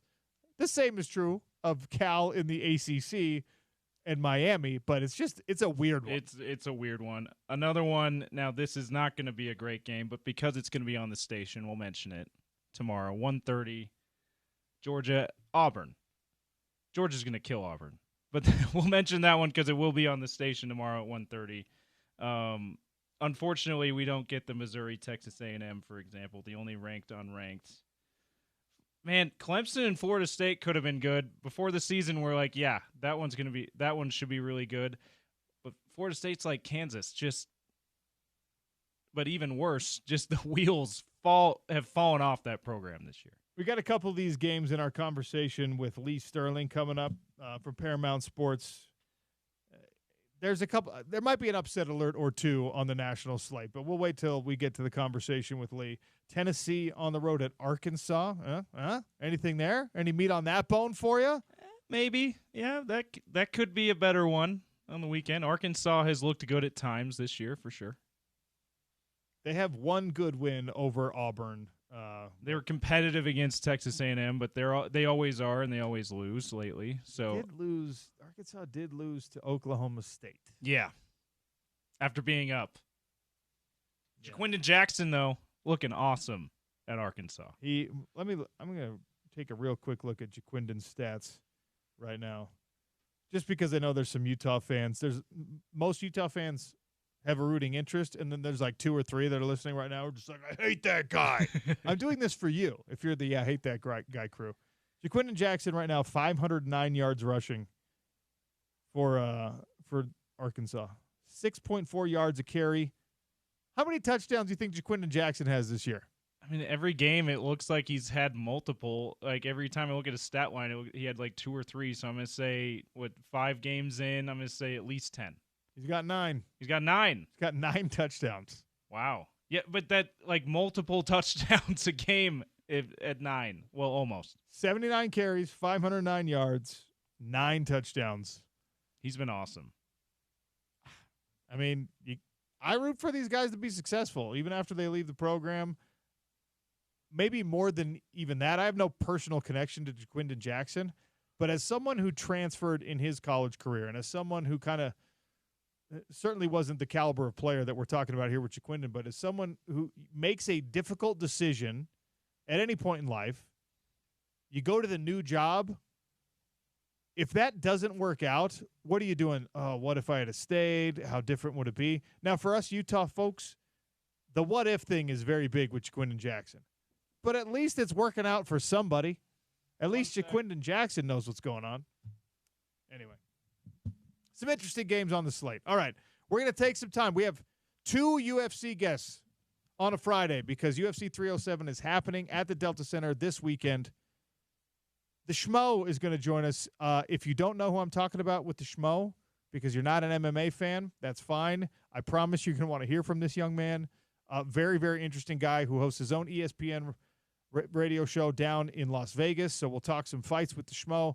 And an hour after that, we're going to have John Anik, the voice of the UFC, play-by-play voice of the UFC. We still have Lee Sterling coming on. We've got some giveaways coming. Make sure you stick around to the Sean O'Connell Show on ESPN 700.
All right, in about 15 minutes, we're going to be giving away a commemorative puck package for the Utah Hockey Club's inaugural season, courtesy of Nico Sports. So stick around for that. That's coming. We'll have a conversation with Bob Eibach. Right now, we're lucky enough to have an in-studio guest. All of my MMA listeners know the Schmo. I don't know if I want to call you Dave or if I want to call you the Schmo, because the Schmo is an incredible character that we could probably spend 15 minutes getting into how you decided to do that and why that was the choice in order to break into the space. But because you have a broad range of knowledge in the sports world, you host your own show on ESPN radio in Las Vegas. I want to get to all of it. So I'm going to call you Dave for now. And when you become the Schmo, you can become the Schmo. Does that work? That works. I don't have the glasses on, so I could be Dave right now. Okay. Well, welcome to the show, first of all. Welcome to Salt Lake again. I know you've been here before. In town for UFC 307. So I do want to start there. We've had some incredible moments the last two times that the UFC brought pay-per-view events to Salt Lake City. And those of us who've been in the MMA scene here in Utah for a long time know the whole saga of the first time the UFC was supposed to come here. They canceled the show last minute and went to San Diego instead. And they finally brought a show here, and it was a pretty lackluster card, a lackluster main event. Didn't even sell out the building. And then they gave us the real stuff. And what you got was one of the most iconic moments. We're going to have John Anik on the show, maybe his best call ever in his career. Certainly. But you had Leon Edwards knocking out Kamaru Usman with that head kick. You were in the building? I was in the building. Absolutely electric. Everybody's jaw was dropped. Just astounding, because Usman was dominating that fight, rounds 1 through 4, and even most of that 5th round. But when you counted him out, everybody counted Leon Edwards out. You thought he was going to throw in the towel, give in, and then that head kick heard from around the world. Everybody's jaw was dropping. You can hear a pin drop. Moments after that, it was just so electric. And then, of course, you fast forward to the next pay-per-view event in Salt Lake City, the next main event, and another head kick knockout. Absolutely. Justin Gaethje over Dustin Poirier. I mean, come on. That was just, how do you follow up the Leon Edwards and Usman fight? You followed up with that. Back-to-back, is there something in the water here in Salt Lake City? Yes. Because that's just astonishing to see both those results, both those fights come to that conclusion. Very similar. Very eerie feeling. It's how everyone actually greets one another at the Mormon church. You go on a Sunday and they just head kick each other, and that's no, it's insane. And the fact that you got it in back-to-back events puts a certain amount of weird pressure on the main event in this one, because now you've got Alex Pereira defending his belt against Khalil Roundtree. Both of these guys are dynamic strikers, big power. I don't have to tell you any of this, but for our listeners, it's going to be an absolute treat, I think, of a fight. Is it going to end in highlight fashion, do you think? Well, Khalil Roundtree has never shot a takedown in his entire UFC career. So a lot of people aren't anticipating him doing that here. Alex Pereira, we know his striking attributes. We know his striking skill set. Khalil Roundtree, he's electrifying. He's on quite a win streak for himself, but he's the 8th-ranked guy. A lot of people have questioned, was he the rightful man to be fighting for the UFC light heavyweight strap? Well, we're going to find out. He's a dog. A lot of people don't anticipate him winning, but his best chance of winning is with his hands, with his legs, keeping it standing. So everyone's anticipating a barn burner, and somebody is likely going to be on the canvas to end this evening. All right, so where do you stand on that whole matchmaking thing? Because it doesn't make a lot of sense sometimes where you've got your champion taking on the number 8 guy in your own rankings as an organization. Now, this is something that I work for the PFL. I've got some biases there. It doesn't happen in the PFL, but I also look at this UFC matchup and I say, well, I would rather see Pereira versus Roundtree than Pereira versus Ankalaev in Salt Lake City. So the numbers make sense with some matchups and not so much with others. Where do you stand on these that are clearly matchups created for ticket sales, pay-per-view sales, and the fans? There's clearly needs to be a balance there. Styles make fights. Stylistically, the Khalil Roundtree fighting Alex Pereira is a lot more exciting, a lot more fan-friendly, a lot more appealing to the casual fan and to the eye than, let's say, maybe a more deserving fight, especially by the rankings, than a Magomed Ankalaev. Ankalaev, Dagestan, heavy wrestling background, so a lot of people anticipate he would just drag the fight to the mats, and it wouldn't be a very electrifying matchup. But if you're going to go by the rankings, he is the most deserving. He is matched up against Alexander Rakic at UFC 308 over in Abu Dhabi, the next pay-per-view. So he is already booked for a fight. So you can make the argument that, hey, winner of that is a title limiter, is next in line to fight for the title. But there's got to be some sort of balance. I agree to the extent that if you're going to have these rankings, especially if you're going to rank a top 15 and you're not going to have a top 5 guy fight for the title, but the number 8th ranked guy, it does allow some questioning there. Is the UFC purely a sporting organization in your mind, or are they an entertainment entity? They're now obviously co-owned. The same corporation that owns WWE purchased the UFC.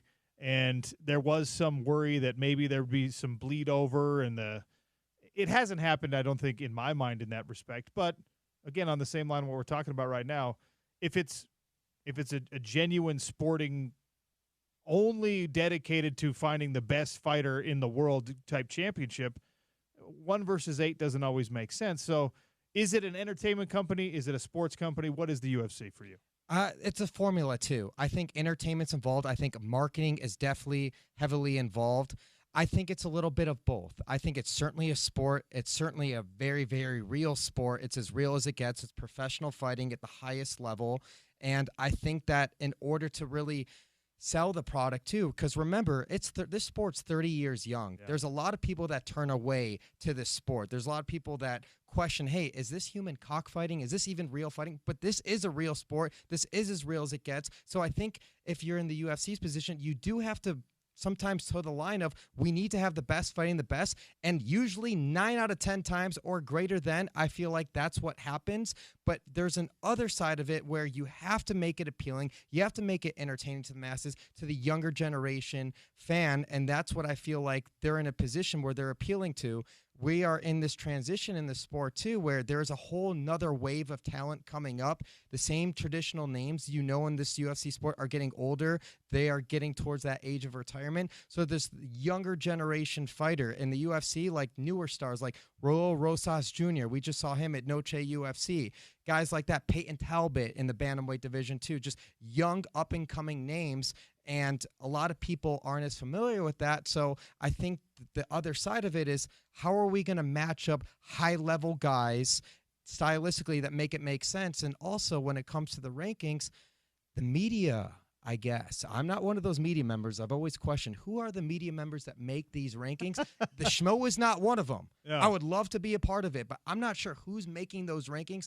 But apparently, media members are making the rankings of who's in the top 15 and who's not.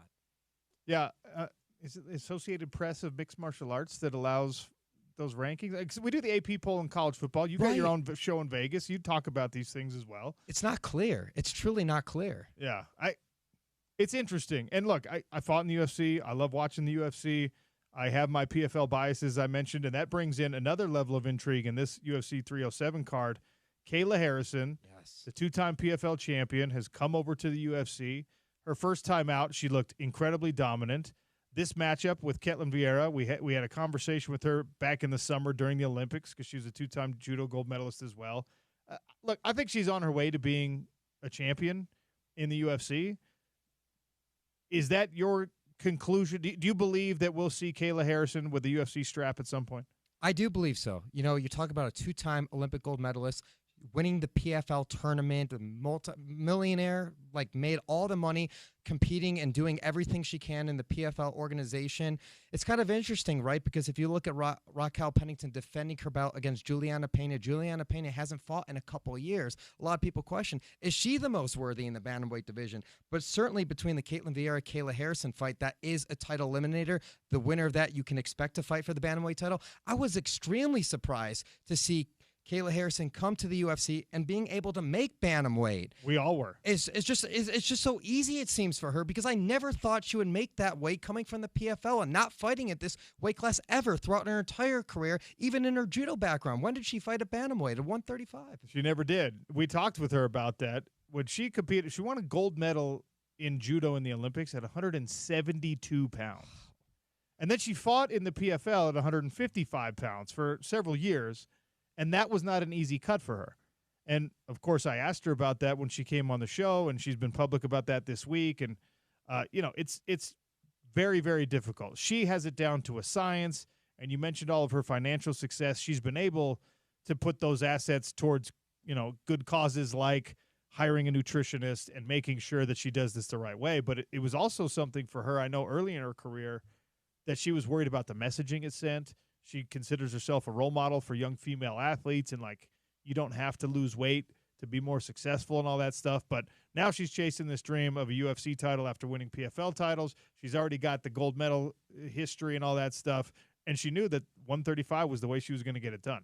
So wouldn't let anything stand in her way. She's an inspiring person for me. I've spoken to her enough times between her PFL career and now her in the UFC. Anything less than achieving gold in the UFC, she would consider a failure for her.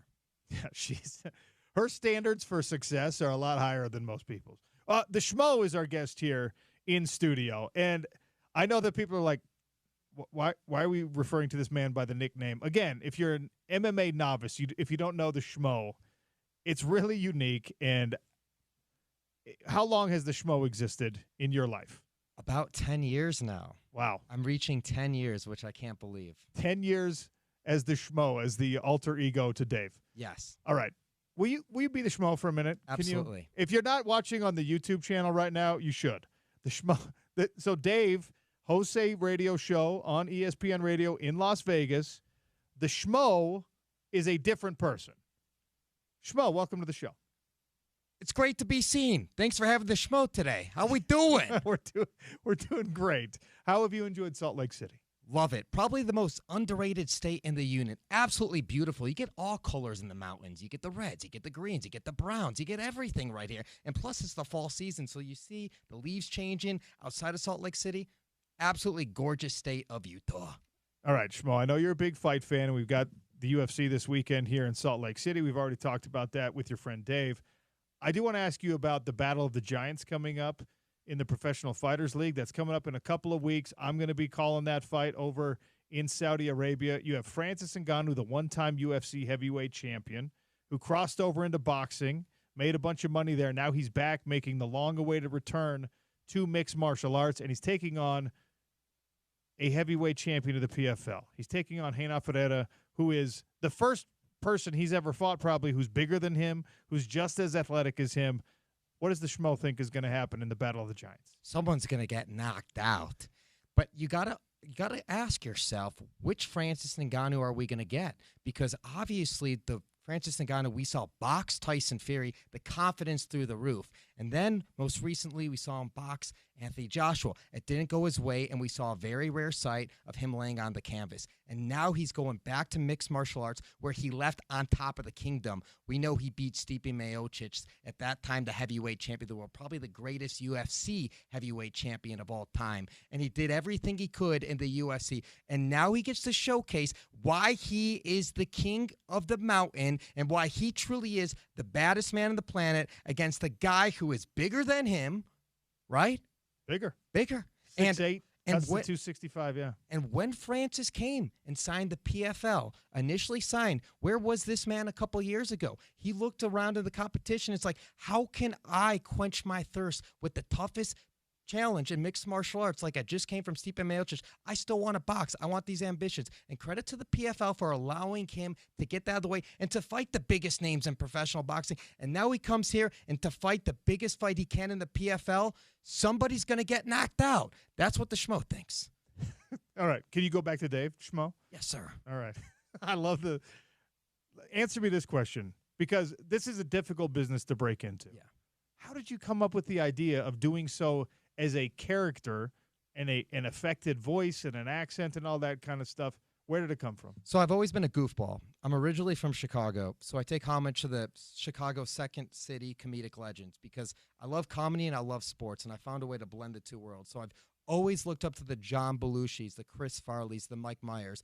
And growing up, there was always a larger-than-life character in Chicago broadcasting by the name of Harry Carey, who always wore oversized glasses. So that always stuck with me. And I have terrible vision, by the way. I just normally wear contacts, but I've been wearing glasses since I was 2 years old. And at the time, when I was a baby, my parents styled me with the biggest lenses, the biggest frames you could find. Thanks, and I'm parents. nearly blind. So that always stuck with me. So that was always a part of my childhood.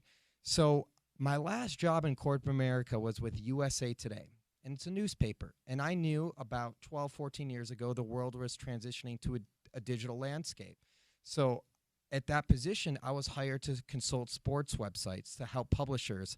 I managed different verticals, consulting with ad monetization. It was a relatively new industry at the time, too. So I oversaw fantasy sports verticals, NFL, college football, basketball, and my passion was always to talk sports. So I would make friends with other journalists, and I would just take on any assignments I could just to learn the business. I would cover the Nike Elite 11 football camps and review football players. I'd call up SIDs and do college basketball previews for the local magazines around. And I just found a way to get in. But what I noticed at the time, there seemed to be a disconnect between athletes and journalists. People wanted to see the personalities of professional athletes, and they weren't getting that. They were getting the same type of cookie-cutter questions, and they're getting the same type of answers from the athletes. So I convinced my boss at the time to allow me to create this character, and I initially created the character to kind of make a mockery of the system, because I tried for years to break in as Dave Schmolenson, but no one would really give me a chance. I had been burned by some major outlets throughout the years, and I wouldn't quit. I really believed in myself, and I initially created the character to say, you know what, I can do this great, and I'll prove I can do it great by doing it in character and still doing it great. And it kind of took a life on its own. And when I left corporate America in 2017, where I had to make a decision between sticking with USA Today or the Schmo, that was my pandemic. That's when I really had to figure things out. And I started the character interviewing NBA players, NFL players, and there's a lot of red tape to get to the athletes involved with team sports. I've always been an MMA fan. I've always been a boxing fan. But when I made the swift decision to get into combat sports, and I actually started covering as the Schmo boxing before MMA, not a lot of people know about that. That's when a lot of great things happened with me. And then I figured the name of the game, because I'm an entrepreneur as well, is I have to get sponsors in order to subsidize creating content and being a journalist. I ended up doing this piece with, at the time, bantamweight champion of the UFC, TJ Dillashaw. I got in the octagon with him. I took a leg kick. I tore my meniscus. I put myself on the line. It was the Schmo versus the pro, and I'm like, I need to somehow be covering this. And my first UFC fight I covered was UFC 227 in Los Angeles Staples Center, when it was Demetrius Johnson and Henry Cejudo 2 and Cody Garbrandt, TJ Dillashaw as well. And I've been hooked since. But the character actually started taking flight 11 months later or so, when Dana White recognized the character at a press conference after I asked a pretty viral question. And now an institution in mixed martial arts, the Schmo's presence at all the press conferences and things like that. Do you ever get sick of it? Not at all. I get to wake up, talk sports, and make people laugh. That's literally the premise of my life. I love it. It's awesome. And you've got your own show in Las Vegas now on ESPN Radio in Las Vegas. Mm-hmm. You don't just talk fights. Vegas is a real sports town now. Yes. You guys have an NFL team down there. The Aces are the best WNBA team. You've got a hockey team. We're finally getting a hockey team here. So the Golden Knights and Utah Hockey Club, I'm sure at some point are going to have some natural rivalry, because it's 6 hours away on I-15. What dominates the headlines right now for you on your show? Definitely a lot of NFL talk right now. Like, if you ask what's going on in Vegas sports, Devontae Adams, where is he going to be traded to? Is he going to be a New York Jet? UNLV football off to the best start, being ranked in the top 25, 4-0. And then obviously we had the whole quarterback pay-for-play scandal and whatnot. Yeah. Left the team. We still won the next game. UNLV football's hot right now. The A's are coming in 2028. There's some talk right now about Rio being the site of the expansion team, because we're going to have an NBA basketball team coming to Vegas over the next couple of years. So that's pretty exciting as well. Do you think the A's are going to get a deal done on a stadium in Las Vegas? Because that Tropicana site seems like they've moved away from it. From what I'm hearing and what I'm pretty confident will end up happening is there will be a team. It will be 2028, and it will be on the Strip. Okay. I asked that because we had who do we have? Baseball Isn't Boring. We had Rob on from Baseball Isn't Boring this week, and he said he thinks the only way Salt Lake gets a franchise is if Vegas somehow fumbles the bag and doesn't make it happen.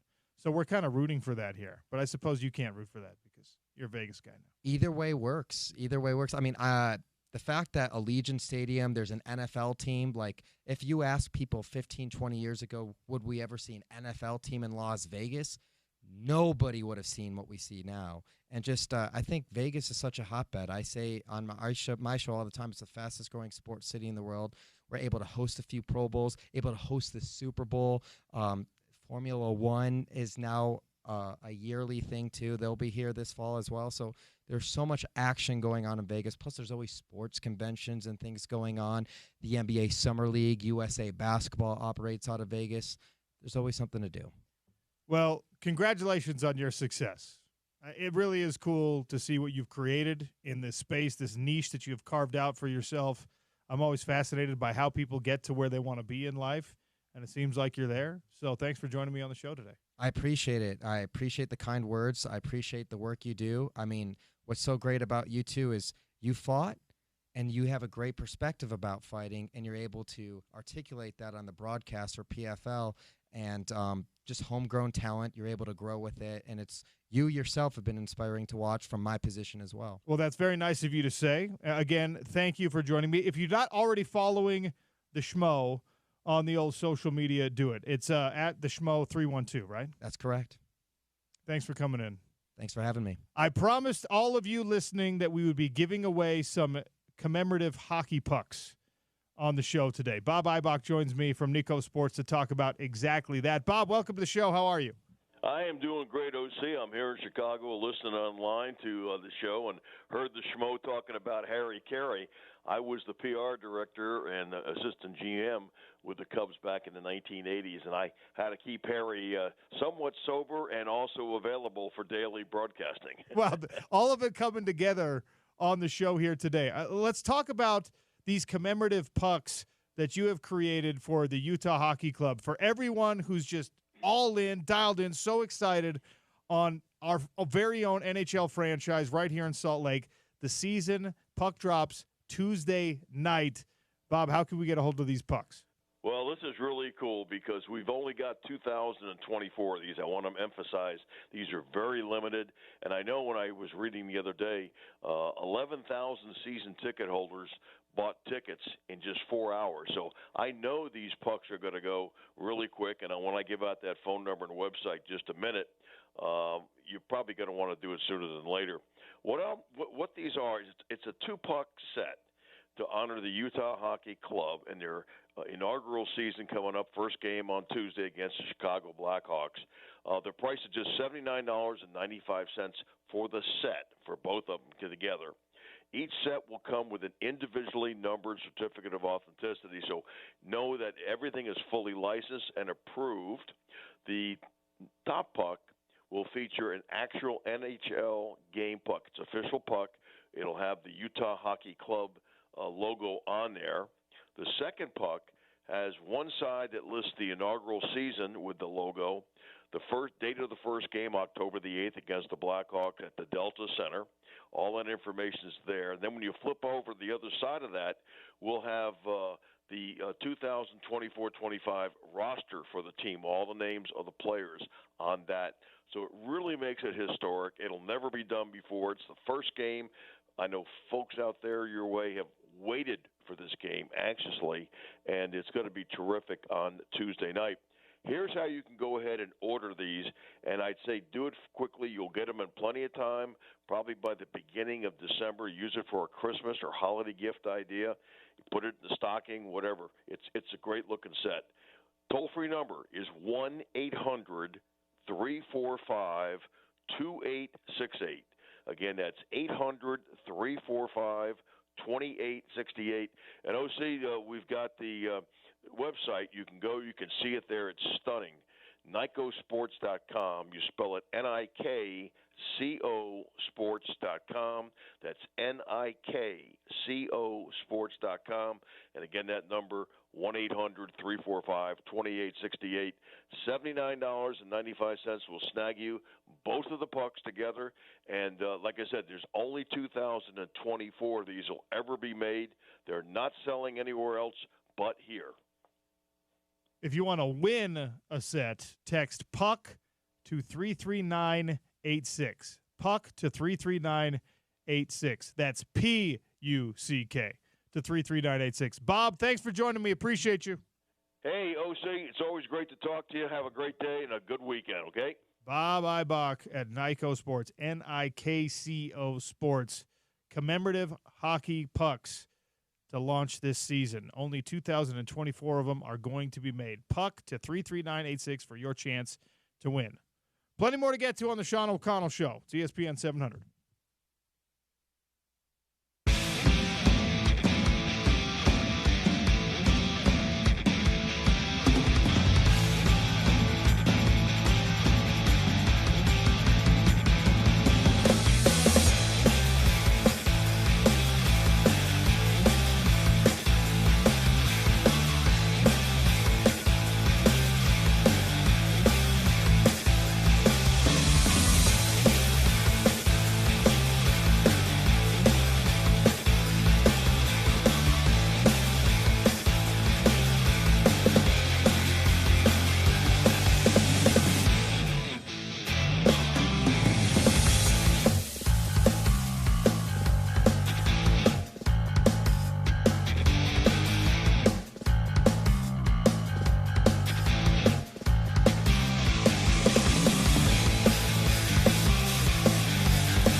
All right, we're going to call a little bit of an audible here on the Sean O'Connell Show. Lee Sterling is going to join us at the end of the show instead of right now to give us his picks for the week from Paramount Sports. Because Lee Sterling, he does these things back to back to back to back. He's committed elsewhere because I always do, have abused the clock. But we have an incredible, wonderful hour number 3 coming your way. We're going to start with the airing of grievances. The phone lines will be open. The text line is always open. And, of course, you could tweet at me at RealOC Sports for your airing of grievances. And then John Anik, the play-by-play voice of the UFC, is going to join me on the show. UFC 307 in Salt Lake City this weekend. So Lee Sterling coming up in an hour. John Anik coming up in just over half an hour. And airing of grievances coming in about 6 minutes right here on your home of the Utes, ESPN 700. So I put a poll out earlier, and we were talking about it at the beginning of the show. Utah Hockey Club has named their captain for this coming season. Clayton Keller is going to wear the C on his chest. I asked how you choose who the right person to be a captain is, if it's your team. Old vet, best player, natural leader. Maybe you do a rotating lineup. Nobody likes the rotating lineup idea. Only 1% of the votes came in on that.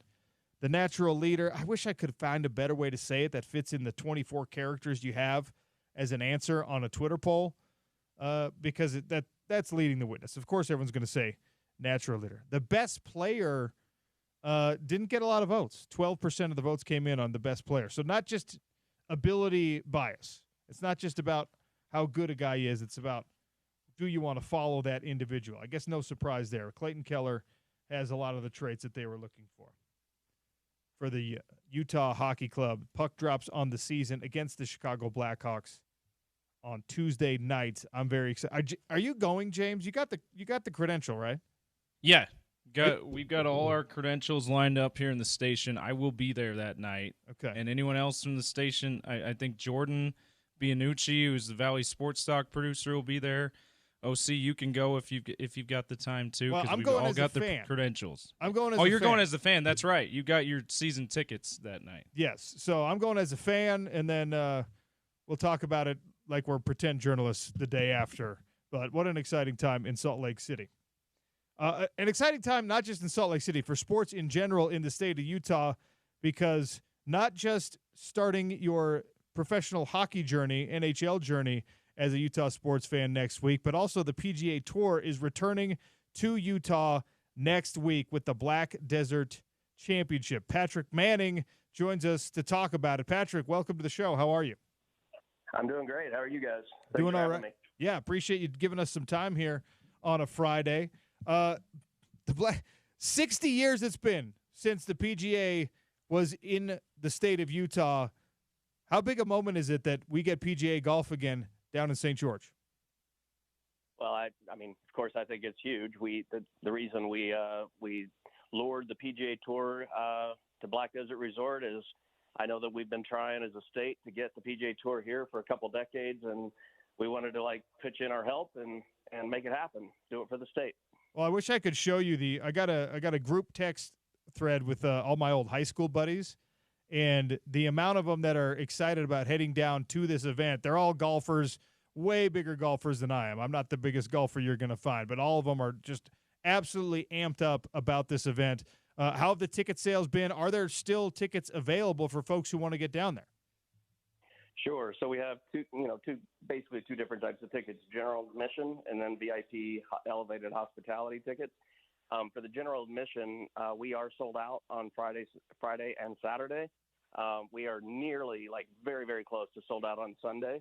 And so I've been encouraging people, this is the first time in 60 years, come in on Wednesday and Thursday. Wednesday Pro-Am, there won't be a big crowd. You can get more up close and personal, with the players. And it's a good time. It's a big part of history, 60 years, and show up the first couple days where there's still tickets available. VIP, we still have some available each day. So if you want that elevated experience, you can go to blackdesertevents.com and get some tickets. This is going to be an every year thing down at Black Desert? We intend to have a professional golf tournament at Black Desert every 6 months for the foreseeable decades, hopefully. But yeah, 6 months. 6 months separates the men's and the women's, and we're one of only two courses in the nation that have both. How much does hosting an event like this then boost and make it more difficult for me to get a tee time at Black Desert after the event? Because people come down, they watch the pros on it, they start to envision themselves being like, I could do that on this hole, and then boom, the tee times are all gone for the next 3 months. Well, admittedly, it is a little bit difficult to get a tee time right now, and it may not make it easier. But we are working on some solutions to add some golf to Black Desert. So we'll cross your fingers. We'll make it a little easier. Well, looking forward to this. It is a massive sports week in the state of Utah next week. NHL, PGA, Utah and BYU football back in action. Going to be an amazing weekend. Black Desert Championship at Black Desert Resort going on 9th through the 13th. At Black Desert Championship on social media, blackdesertevents.com, where they still have tickets available for Sunday and, of course, those VIP packages as well. Patrick Manning, thank you so much for joining me. Appreciate you. You got it. Thanks for having me. It's going to be a fun one. If you're in that golf world, there is a lot of excitement around this. I have to admit to all of you that I am not in that golf world. I stiff arm it. I keep myself away from it because it gives me too much frustration and anger.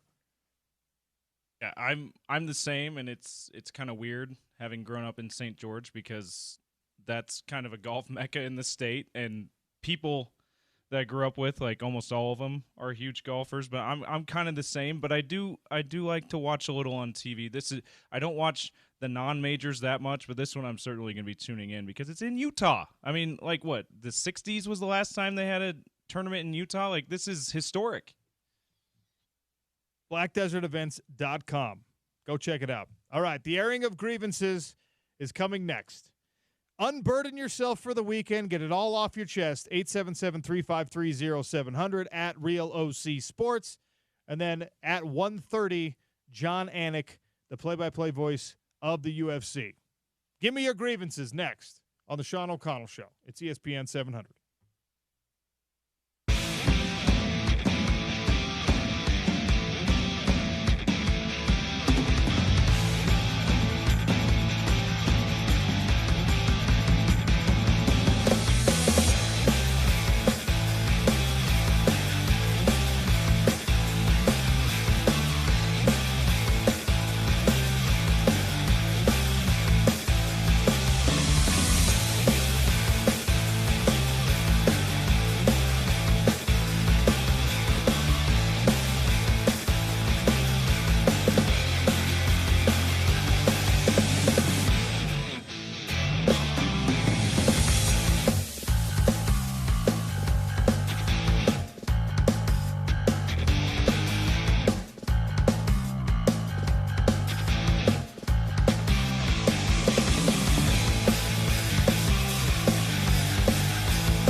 All right, time to air the grievances. 20 minutes from now, we've got John Anik joining us on the show. Sean O'Connell Show on a Friday. Unburden your thoughts and your hearts and your souls before you head into a weekend where You don't get to watch Utah football. You don't get to watch BYU football, but there's a lot of other options for you to spending your time, especially the weather is so, so beautiful.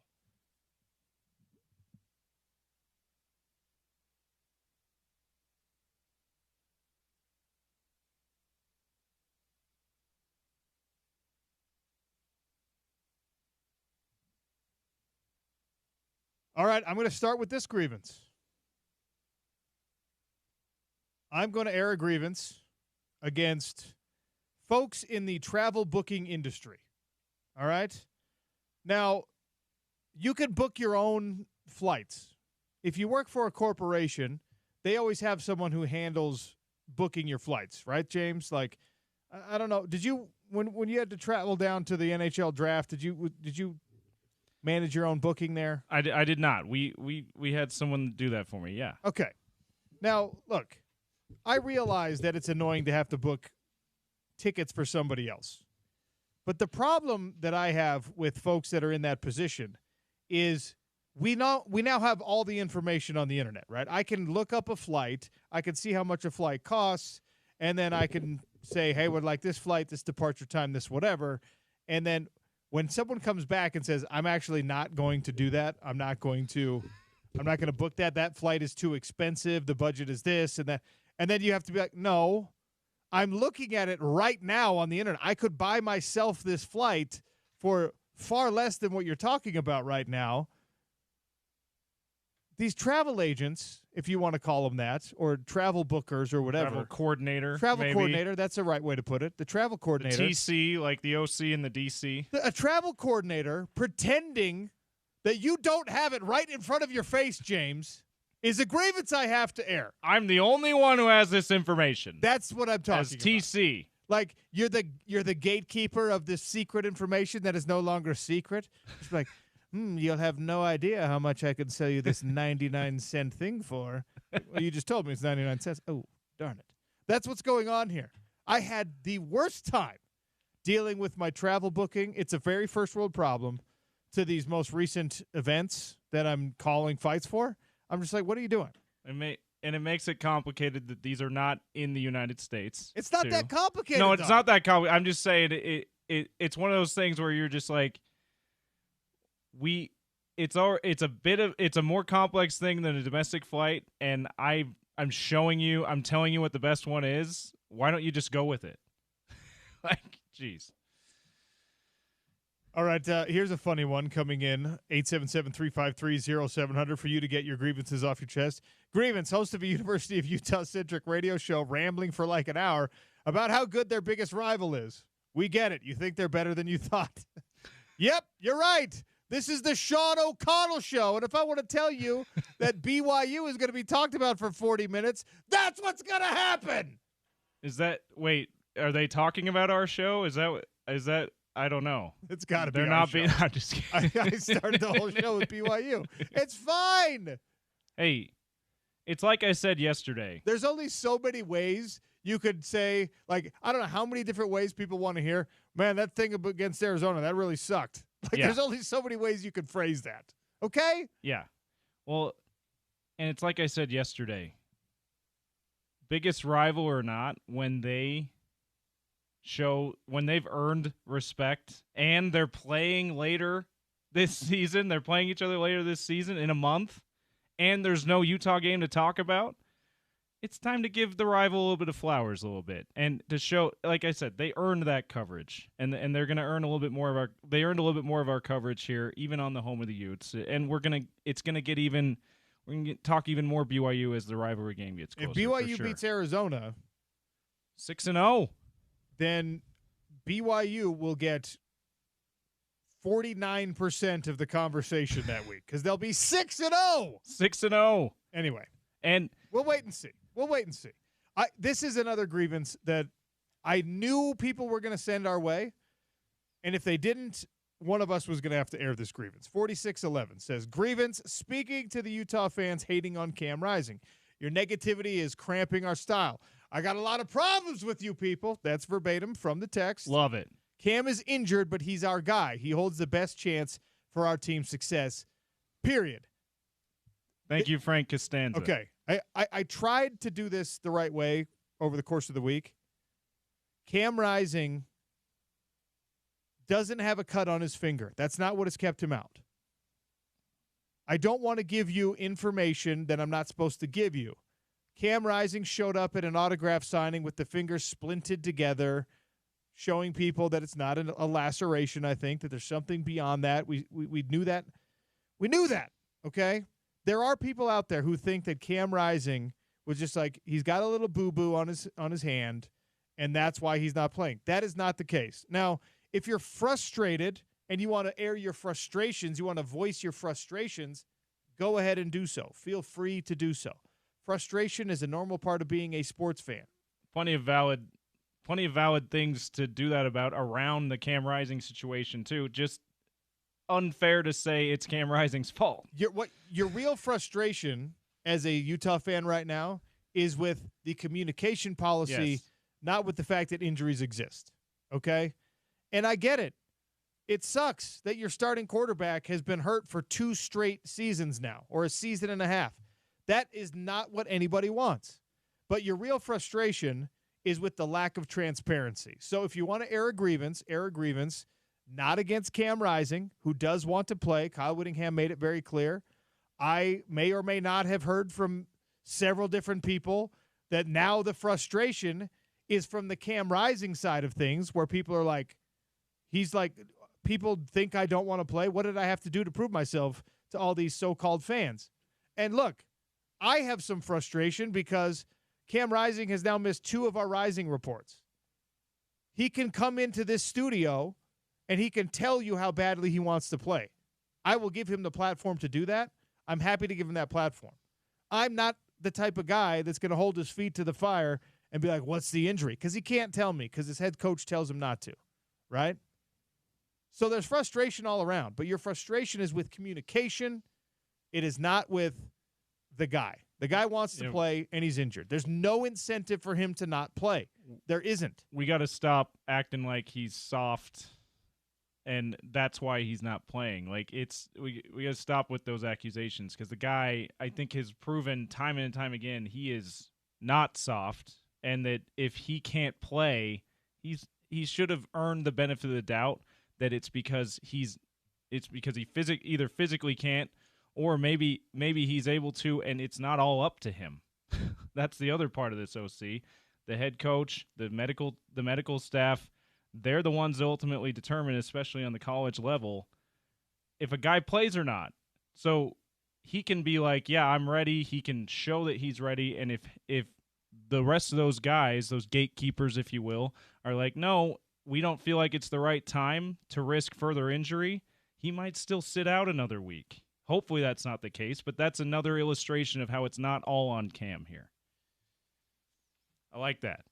9653 says, my frustration for this grievance is that the way it is handled could be better and seems like a game. It's a runaround. I don't know why Witt has to make such a chess match if he thinks it's an advantage. It's not. It's 2024. Tape is out there. Doesn't give a team an advantage. I'm sorry, but it doesn't. Maybe it did 40 years ago, but not anymore. Look, you're preaching to the choir here. I think that if you're talking about nobody knows if he's going to play or not, and so the other team has to prepare for Isaac Wilson or Cam Rising, well, now they know how to do both because they've seen Cam Rising and they've seen Isaac Wilson, right? And not knowing which one to prepare for, yes, keeps the guessing game going, but that guessing game now extends to Cam's own teammates. That guessing game extends to, unfortunately, boosters that are responsible for paying the salaries of these players you have to have now. NIL factors into this a whole lot. So maybe our ultimate grievance is with the changes in college football to where money now colors all of these decisions. Yeah, and it colors the way that we feel about guys sitting out too, whether they physically can't play or it's not their full decision, or if they really are just like, or if in a case where a player's just like, no, I don't want to go back out there, which is not the case here. Money changes the way we think about that too. I think we got a caller with a grievance. I'll let you know who that is in a sec. I like that. 877-353-0700 if you want to weigh in on the Dish Pros text line, or you could call. That person hung up. Call again. Yeah, well, call back. That might have been that. I may not have been able to get to it quick enough. 877-353-0700. Are you ready? You ready for my grievance? I'm ready. My grievance is with. So I had nonsensical, and you differed on me with this last week. I had nonsensical 2-point conversion calls, and you said, nah, that not necessarily nonsensical all the time. Why last night with the Falcons? I don't understand why you don't just. It worked out for them, but why not punt it away? What are they on their 20-yard line, 4th and 15 on that interception that Kirk Cousins throws? Nonsensical 4th down calls too. Yes. Like, what is going on there? Either way, you still have 3 timeouts and you have a chance to get the ball back pretty well. That way, though, and it worked out for them great somehow, but that way. They risked getting down 6 points instead of only being down 3 because they instant field goal range for the Bucks when they got that interception. Nonsensical 4th down calls. Like, what's going on here? Analytic driven calls, I guess, is my theme the last 2 weeks. All right. I would love to know what the actual analytics are on that one, because that might have been a coach pushing back on the analytics. Yeah, it probably was. The analytics. You're right. That's probably not fair punt. to categorize it like you got that. to punt here, and the coach being like, don't tell me what to do, computer overlords. 877-353-0700. Dish Pros text line to air your grievances. You can also tweet at me at RealOC Sports. Love the airing of grievances, getting it off your chest. There's a lot of people who don't like the fact that you made me take playoff baseball off the poll today. At RealOC Sports, one of the poll questions was, with the Utes and Cougs on a bye week, what sporting event are you most looking forward to watching this weekend? And James did make me take playoff baseball off. But, James, I will give you credit for accuracy in your prediction, because the reason the poll was constructed as it was, you thought that preseason hockey for the Utah Hockey Club might actually get more votes than RSL soccer. And currently, preseason Utah hockey, 11% of the vote. RSL soccer, 9.8%. I have a grievance with the way you're categorizing it, OC. Go ahead, I said I wouldn't be surprised if it got more. No, I wanted, because of your assertion, I wanted to test it out, and there it is. There it is. Okay. I apologize to all of the great soccer fans, RSL fans, and baseball fans, because apparently it's my fault that MLB playoffs is not on the poll. You were right about the soccer thing. There's more votes for hockey than for soccer. So you have a grievance against me not paying attention, is what I'm hearing. Are we having I have a grievance against James for having to multitask while the show is happening. Here's the deal. I've got a couple of these ones. I'm going to read this one. I have a problem with Ludwig, airing a grievance with Andy Ludwig, and there's several iterations of this. He's back. How about you get creative, use your speed on the edges with Stanley and Parks instead of acting like you don't have any speed at all available. You said we have weapons, use them, stop being predictable in the play calling.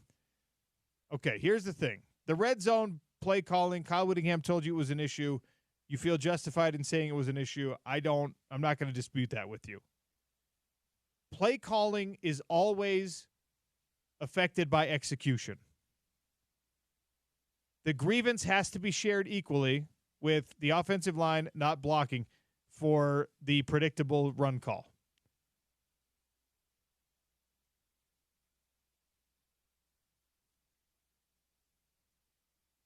The other option that you have here is to look at if you throw that one-on-one isolation Caleb Lohner against Sicario Davis touchdown pass potentially, if you throw that in the right spot, does that end up being a touchdown? Isaac Wilson has done an incredible job locating those balls to Caleb Lohner on the previous touchdowns. That one against the University of Arizona, where people, again, coming with the grievances, say, well, why are you doing that? Why are you putting a guy who's playing his first year of football against a future draft pick at the cornerback position, especially because that's a tough spot. That guy's 6'4". He's not like most corners who are 5'10", 5'11". That's a 6'4" corner, so the advantage that Caleb Lohner has is less pronounced when you're throwing at Sicario Davis. And all of these things are valid, okay? But Again, if the play call is executed properly, we might be talking about a different outcome. So it's easy when we know the results to always attack play callers. But I've done it this season and I've done it before, and I've said, well, look, if the quarterback throws the ball here, if the running back recognizes this open hole, if the offensive line doesn't just get knocked back into this hole, like, results are what tell us, do we like play calls or not? That's how it works. That's what we get into. Good grievance to air. I understand it. I know why. 9653 on the text machine says the only reason that the poll turned out that way is because the way the RSL is playing right now. Yeah, RSL. Okay, so maybe there's grievances being aired against RSL. Maybe it was snarky responses. And most years, like I said earlier in the show, most years, yeah, absolutely preseason, no way that outdraws an established product like RSL in the regular season when they're in the playoff picture. But I think this year's different because it's a brand new team. Everyone's excited about it, and it's a home game. Even though it's not at the Delta Center, it's still a home game against the Avs, maybe a future rival too. All right, last call for grievances: 877-353-0700. One grievance coming in on the text line. I have a grievance to air against the pickup line at school. I have found a way around the pickup line, James. You have. The old park and walk. Okay? Park and walk. You find a nearby parking spot on the street, and you walk up to the school in order to pick up your child. Or you use the electric bike or the bicycle. We recently came into possession of an e-bike that is effectively a bicycle minivan, and that thing, that's a cheat code. You just bomb right through the crosswalks, right up to whoever, right to the front of the school. So the pickup line, that could be the bane of a parent's existence, bypassed. All right, that'll wrap up the airing of grievances here on the Sean O'Connell Show. I should air a grievance against myself for my terrible execution in underdog fantasy. Oh. We have another one on the phone lines, James. Who's our? Okay, we'll air one more grievance after I tell you about my own lack of performance in underdog fantasy. All right. The way that you play underdog fantasy is you log into underdogfantasy.com or you download the mobile app. You create an account. You put in OC Show as your promo code. If you do that, you're going to be able to unlock the potential for $1,000 in bonus cash with your first deposit. They're also going to give you a free pick to use on your free cash pick'em entry. And the way it works is you go higher or lower than whatever the number is set at on player stats, like fantasy football, fantasy basketball. There's even fantasy MMA, hockey, all of it higher or lower than the projected stat for your favorite player, could be your least favorite player. And you can stack them on top of one another. The more you get right, the more the multiples expound, and the better your cash out is. I got overly greedy on my second play on Underdog Fantasy, James, and I tried to go for a 4-way cash pick'em. You can also flex it, so if you get 3 out of the 4, you get a payout, but it's lower. No, I said I'm going all the way or nothing at all. I got 3 out of the 4, which would have had a really nice little payout, a really nice little bonus. But because I had selected the option of going all the way, all or nothing, guess what I got? Got nothing. Nothing. So that's my own fault. But Underdog Fantasy makes it easy by giving you a plethora of options, higher or lower on the projected stats. OC Show as your promo code to unlock a free pick'em entry. We'll close it out with one more grievance to be aired. Who's on the phone? Jared from Sandy wants to air a grievance. What do you have, Jared? Well, okay. So my grievance is I get letters on a regular basis from the university asking me as a supporter of the team to donate money and contribute to the cause. And as a fan, I'm supposed to pay for my tickets and show up to the game and cheer loud. And I don't know what product I'm getting week to week on the field. There's no questions asked. We just have to toe the line, and so that bothers me. I understand why you air that grievance, and I do appreciate the phone call. But we do kind of know the deal, right? We know what you're supporting, and it's not a sure thing. Yeah. We know that if you are choosing to spend your money on tickets, if you're choosing to spend your money on donations, if you're choosing to spend your money on apparel, whatever it is, when you choose to make that, really, it's an emotional decision to support something as ethereal and as unsteady as pro sports, college sports, any sports. We know what we're doing. You know that there's an emotional risk that maybe they're not very good. Maybe an unfortunate thing happens, and that's why they're not very good. I think that's kind of part of the deal. But I think it does. Jared's grievance does illustrate what we were talking about, how our money going to players, fans' money being donated to these collectives going to players, kind of colors things differently than it used to, too. So I think that's where he was coming from too. It's like, man, this lack of communication sucks for us. That you're asking us, since now you're asking us to give you even more money than we give you. The expectation is grievance worthy, but your expectation that it's always going to be a consistent product is also grievance worthy, because we know that it's not. The most likely outcome is that there are going to be variations and there are going to be disappointments. Now, maybe as the whole thing progresses and NIL progresses, we get into some variability where it's like, hey, I'm willing to commit this much in an ideal scenario, but again, it's going to be game by game. How about that? It's a brand new model still. We're going to have to figure it all out. All right. We were told during the airing of grievances, John Anik not going to be available for the show. Is that right? Yeah. Brett Okamoto, though, going to join Brian Okamoto, or Brett Okamoto, excuse me, the ESPN writer MMA and analyst. Insider. Excuse me, Brett Okamoto. Brett Okamoto is going to join us next to talk about UFC 307 on the Sean O'Connell Show. It's your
All right, Lee Sterling joins me in 12 minutes to talk picks for the weekend. That's how we'll close out the show today. Right now, I want to check in with ESPN MMA insider, my friend Brett Okamoto, who's in Salt Lake City for the UFC 307 event. Alex Pereira and Khalil Roundtree, your main event light heavyweight world title fight happening at the Delta Center. Great undercard as well. Brett Okamoto, welcome to the Sean O'Connell Show, my friend. Hey, thanks for having me, Sean. I've been waiting for your phone call to hang out, but haven't received one yet. Still waiting by the phone for that one to happen. Last time you were in Salt Lake City, you brought your dog and you were just hiking around all over the place. So I didn't want to disturb your time in the mountains, Brett. Oh, that's nice of you. I brought my 4-year-old son Cam with me this time. So yeah, we're running around. All right, that's awesome. Welcome to Salt Lake again, and let's talk about this fight card. Alex Pereira versus Khalil Roundtree. I love the matchup. I love the fight. It is not the champion versus the obvious number one contender, but it is maybe the most exciting matchup we could get, and I'm always down for good fights. What do you think of the matchmaking in this one and the skipping over of guys ranked, 7 guys ranked higher than Khalil Roundtree for the championship spot? You know what? Sometimes in this business, Sean, people try to come up with excuses. They try to sugarcoat things. I think everyone knows exactly what happened on this one. I think that Magomed Ankalaev just does not have the most fan-friendly fight style. And right now you've got Alex Pereira in the middle of, one of the most impressive 12-month campaigns we've ever seen. His brand is high. His stock is high. And so, unfortunately, you kind of don't want to see him against a guy that most fans don't know and doesn't really tend to get in explosive fights. So I think this was one where the UFC just said, hey, look, we're going to go off of our own rankings right here. And it's one of those situations where I don't think people are necessarily all that unhappy about it unless you're Ankalaev. Ankalaev has got a big fight in a region that more appreciates him in the Middle East later this month. I've been, asking his manager, Ali Abdelaziz, is he going to fight Alex Pereira if he wins that? And Alex wins this one. They're confident that he will. He just is taking the long road. And sometimes guys take the long road to it. And Magomed has that. But it's a nice opportunity here for Khalil Roundtree, a guy who stands, has never attempted a takedown in his UFC career and has a lot of power. I was actually somewhat surprised to know that Alex Pereira decided he wanted to fight here in Salt Lake City again, because last time out, it seemed like the altitude affected him a lot. He fought against Jan Blachowicz, and that ended up being a split decision victory. I actually thought Blachowicz won that fight. And look, everything works out in the end, and Pereira's an incredible fighter. He's been an incredible champion. So the outcome there is probably what every fight fan wanted it to be, and it worked out for the more exciting results based on that. But this is a high-altitude city, and this is a place where, your cardio can be affected, and this is a 5-round fight this time. Are you surprised that Pereira was willing to come back and fight in Salt Lake? Well, hey, man, maybe you answered your own question on the first question. Maybe that's why it's not Ankalaev, because it's a lot harder to face a style like Ankalaev when you're starting to get tired, a guy who's going to, potentially take you down, wear on you. A 5-round fight, I think, kind of favors Ankalaev to begin with, and then when you put it at altitude, then you're thinking, nah, let's not fight this guy at altitude. If and when those two fight, I don't think it will be at altitude. So I guess I'm not totally surprised for a couple reasons. One, what do they say about great fighters have short memories? So he just moved on and he remembers that result. And this guy's just got so much confidence. He's fighting with injuries. He let it be known that he had a knee injury he was dealing with last year. He had a broken toe when he was fighting at UFC 300 earlier this month. Alex Pereira is just a guy who likes to stay very, very active. He has told the UFC that he wants to fight as frequently as possible. He is a pay-per-view guy, so that just limits his opportunities to maybe 12 to 14 cards per year, right? And so a little bit, you're kind of just which card can I fit onto, and the UFC needs a main event for this one. So, no, I'm not super surprised that he took it, especially given the fact that it should be a stand-up fight that he's pretty comfortable with. Brett Okamoto, ESPN MMA Insiders, my guest here on the Sean O'Connell Show, UFC 307 at the Delta Center this weekend. A couple of title fights, some number one contender fights. You and I have worked together on PFL action, and Kayla Harrison is a PFL product, even though now she is in the UFC for her second bout as a UFC fighter. Look, she was a dominant champion in Olympic judo. She was a dominant champion for several years in the PFL before losing to Larissa Pacheco.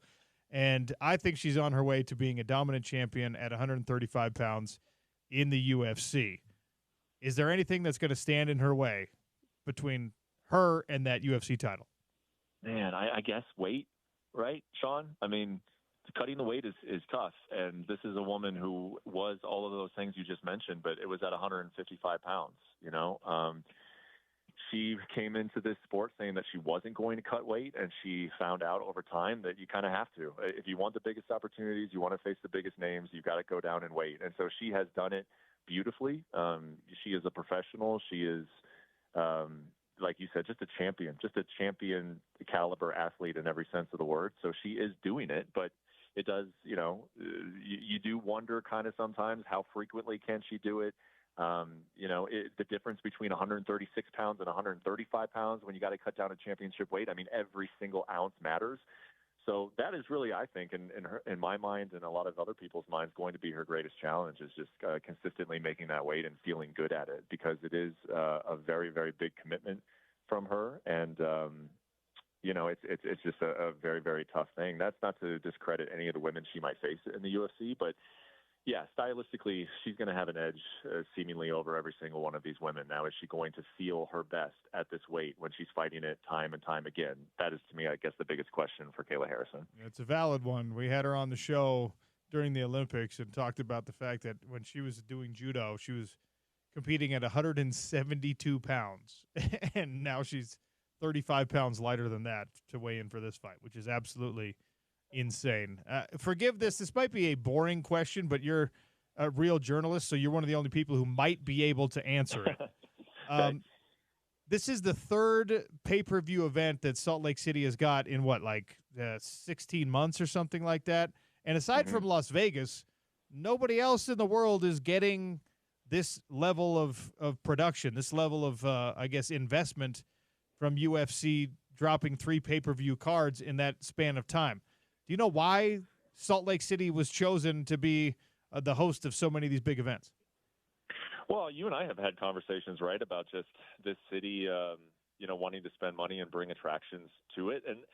But historically, you have kind of seen these runs with the UFC where they go in and they find a market and they do well, and maybe they even surprise themselves at how well they do, and then they just immediately run back to it. And sometimes to their own detriment, where they kind of exhaust it and then they don't go back to it for a little bit. So I guess the answer to your question is I don't know exactly, other than, the UFC is getting site fees these days. That's a common occurrence.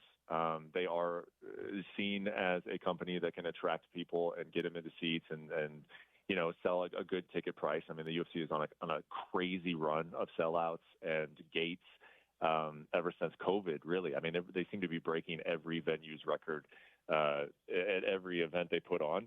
So that's certainly part of it, is just the site fees and the interest from the city itself.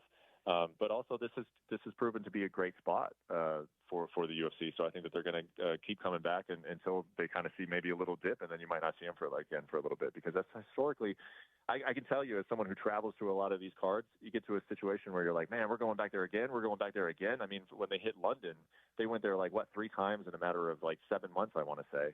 And then they kind of eased off the gas there a little bit in London. So enjoy it while it lasts, because you don't know when they take when they take their foot off the gas. It might be a little bit before they come back. Yeah, it's a fair point. All right, before I let you go, I've seen your CC'd on a couple of the emails I'm getting as well.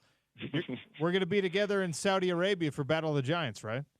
We will be there, man. I'm putting together the Francis Ngannou stuff right now. I don't got to tell you, over the last few years, he has been the most interesting story in combat sports, or at least on a very, very short list of most interesting stories, just from leaving the UFC, boxing, breaking that mold, and now, unfortunately, the tragic loss of his son, his 15-month-old son.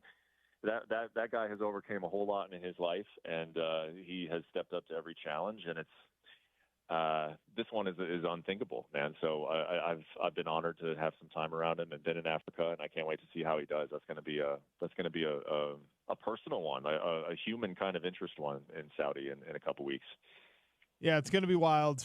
Can't wait to be there. Can't wait to hang out with you in Saudi, and holler at me if you have any free time while you're here in Salt Lake. You have a camera, and I also have a child with that same name, so we could get him to hang out.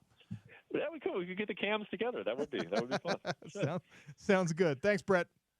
All right. Thank you, John. We'll see you. Brett Okamoto, ESPN MMA insider. My friend does a lot of work for the UFC and obviously for us over in the PFL.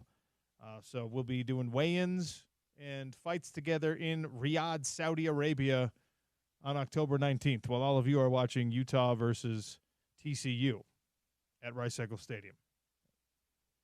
All right, Lee Sterling going to join us next, give us the picks, and we'll send it into the weekend from there. Sean O'Connell Show on ESPN 700.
All right, we'll send you into your weekend with some advice on how you might want to play some of these games coming up.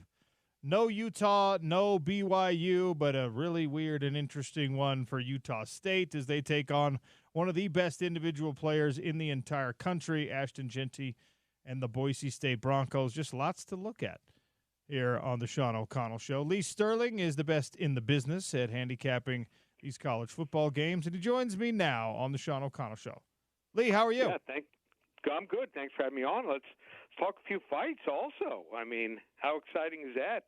They came back to Salt Lake City. Yeah, we just had Brett Okamoto on from ESPN to talk a little bit about that, about the fact that, you know, this is now a destination city, it seems, for the UFC, at least has been these last little bit. And I know you're a big fight fan as well. Let's get to your favorite, your easiest, the best game you've got this week, the one that took the most stress off you, I should say.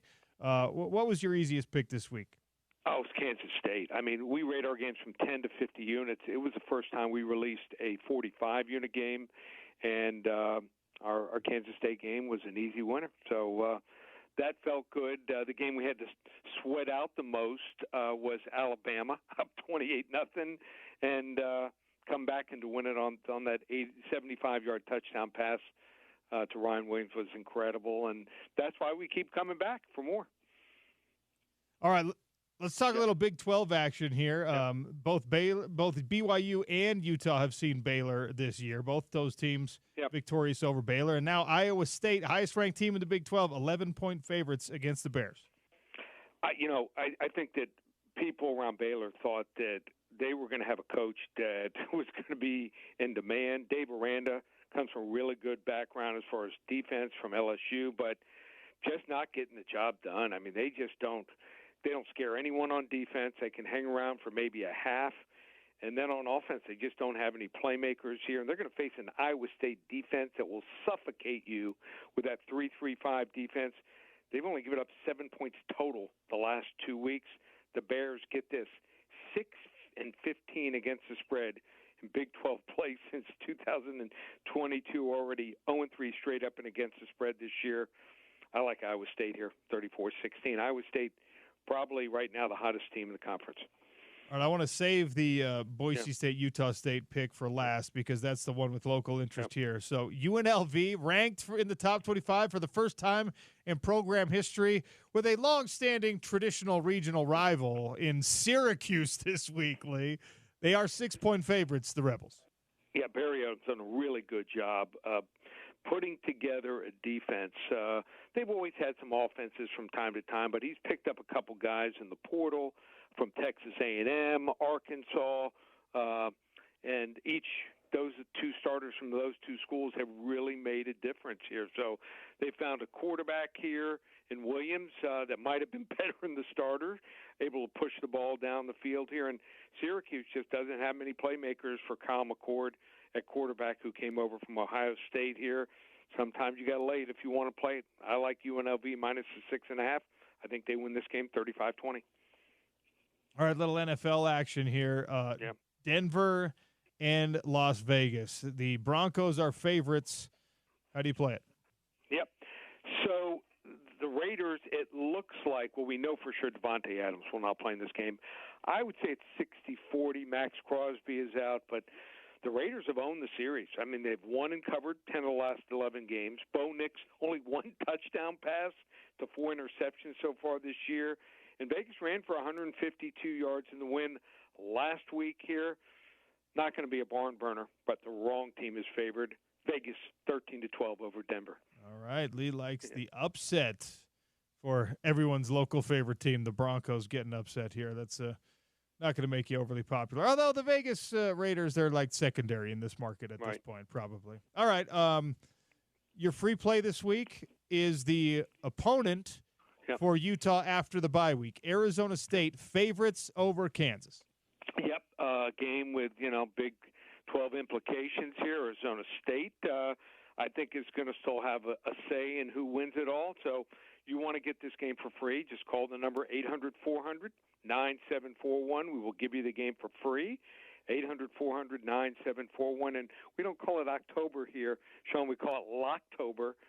You can get a month full of games through the end of the month, October 31st. You're going to get 9 to 12, 9 to 13 games a week. We rate them from 10 to 50 units, normally $497. If they use coupon code SAVE200, just $297. Also, our top 5 fights for the UFC, they can pick those up. Normally they're $77 to $97. How about this? $7. ParamountSports.com. Before I let you go, though, let's talk about Boise State, prohibitive favorites, 26 points against Utah State.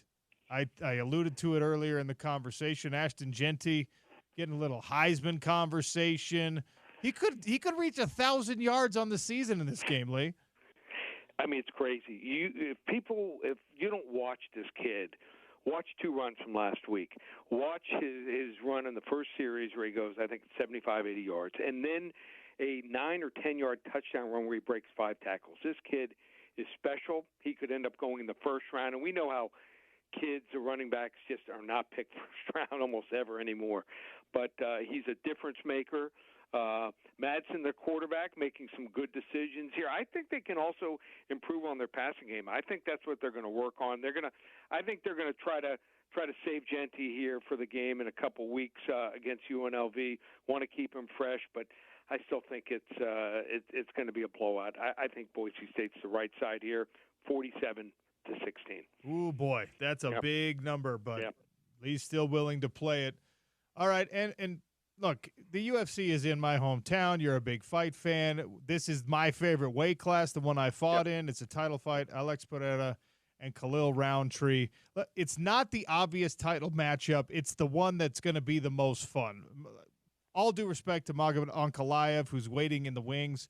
This is the fight that people in Salt Lake City want to see. Two strikers hunting for a knockout. How do you see it playing out? Yeah, if Roundtree could take him down, or do something different, I think he would have a better chance. Of course, at this weight class, everyone has a puncher's chance, but he can't drop his right hand, and he has a history of dropping that right hand and that left hook. If you haven't seen it in person, it is something scary. And I mean, Roundtree, they call him the Glory Killer. He's beat 3 former Glory fighters, but I think eventually it might be the 3rd, 4th, 5th round. Eventually he goes down, and you got to put Alex Pereira somewhere in some type of parlay. Another fight I'm looking at, I like Jose Aldo, plus 180 by decision here. He fought Merab, and Merab was 0 on takedowns here. I don't think he's going to be taken down in his fight. I think that fight's going to a decision. I think Jose Aldo, fighting in altitude, he has an advantage, plus 180. Love it. Aldo's been a 41st fight coming up for him. He's been around forever, the king of Rio, former WEC and UFC champion. I don't know if he gets enough love from the newcomer fan who all jumped on the bandwagon in the Conor McGregor era because, man, he's an OG and he's still at it at the top level. It's really impressive to see. Yeah, one other fight that's kind of interesting, too, is Kevin Holland, who – for some reason, he takes fights at the 170 and also the 185 division. He's going to be fighting Delice. And Delice fought at 205 in his last fight and beat up Anthony Smith. Seems like whenever Holland fights up, has trouble here, good jiu-jitsu, just not a good wrestler. Delice's never been knocked out here. I think Delice here is an underdog, probably the way to go, too. Lee Sterling, he does it all. It's not just football. He's also doing big film study on the fights. Paramount Sports. Always love hearing from you, Lee. Thanks for your time. You too, Sean. Take care. Have a great weekend. Number 1 in the business. That's Lee Sterling. A little bonus there. Not only games, but some fights from a real fight fan. Love to hear it. Love to see it. Before we get out of here, James Peterson, the drive with Spence Checketts. Spence is on remote today. Is that right? He is. He is at. He's at Equipped Sports Outfitter, 825 South State Street. All right, I might just go down there and harass him. Yeah, go down there and bug him. I don't know. Like, we're heading into a football weekend that's going to be heavily NFL centric for me because there's no BYU, there's no Utah. I'll watch some of the Big 12 games, and I know a lot of people here are going to be watching conference and things like that. Oh, yeah, conference weekend. This snuck under the radar, and I don't know. Like, the NFL does this where they do little site visits. They start to expand and think about where else can we introduce the NFL product. Abu Dhabi. Yeah. NFL Abu Dhabi. Friday news dump style. NFL in Abu Dhabi. They're considering doing like a traveling tour. So it's a weekend. Shout out to Josh Newman, who's a huge fan of Friday news dumps. You got London, England, Vikings, Jets, right? That's been a staple now. I think they're going back to Munich, I believe, this year. There's been Germany games. Earlier this year they went down to Sao Paulo, Brazil. It's an interesting global expansion strategy for the NFL. And Abu Dhabi is now one of the site visits, a potential future host for an NFL regular season game. I have traveled to Europe, and I have traveled to the Middle East. And I will tell you that traveling to Europe is very different than traveling to the Middle East. Like, the time difference is very significant in Europe. It's another jump, another level up going to the Middle East. And Abu Dhabi is, I mean, it's very glamorous. It's very you're going to play on a soccer pitch over there, I'm assuming, which the NFL players don't necessarily love. But this is what is always talked about with travel is that jet lag and that how early do you have to leave and how much of an investment of your time is it and things like that. If you're going, 4 hours again ahead of where London's at, you really got to factor it in. That's tough. And speaking of, you were talking with your guy, Brett Okamoto, about how this is Salt Lake, and you were talking with Jordan Poulter from Salt Lake Volleyball as well about how this is a growing destination in sports. I mean, the Middle East has become a huge destination for sport. I mean, it has been in the fight scene for a long time, but we just had a World Cup there. We're having NFL going there. I mean, the Middle East is blown up as a kind of a sports destination. For the world golf, too. and, golf, car racing and horse racing and all these things are very, very big over there. Abu Dhabi on the list with Paris, France, Barcelona, Spain, Rome, Italy, Dublin, Ireland, and Sydney and Melbourne, Australia as future NFL regular season game sites. Wow. Wild. That is wild. And what's that, a 10, 11-hour time difference in Abu Dhabi? That's not nothing. Local time, Abu Dhabi. It is currently, it's a 10-hour difference. Yeah, that's going to be rough on those guys there. Hopefully they get there early enough to kind of acclimate before the game. The old GMT +4. I love how they put GMT plus or minus something like I know what GMT is. Yeah, it's like, okay, that really helps me. The frame of reference. Like, there. this is America. We only know American time zones. The last, one last airing of grievance on the way out. GMT plus, I don't care. I'm airing a grievance against your standardization that makes sense to the whole globe and not just me. All right, great week of shows. Thanks, everyone, for listening. Stay tuned for The Drive with Spence Checketts. ESPN 700.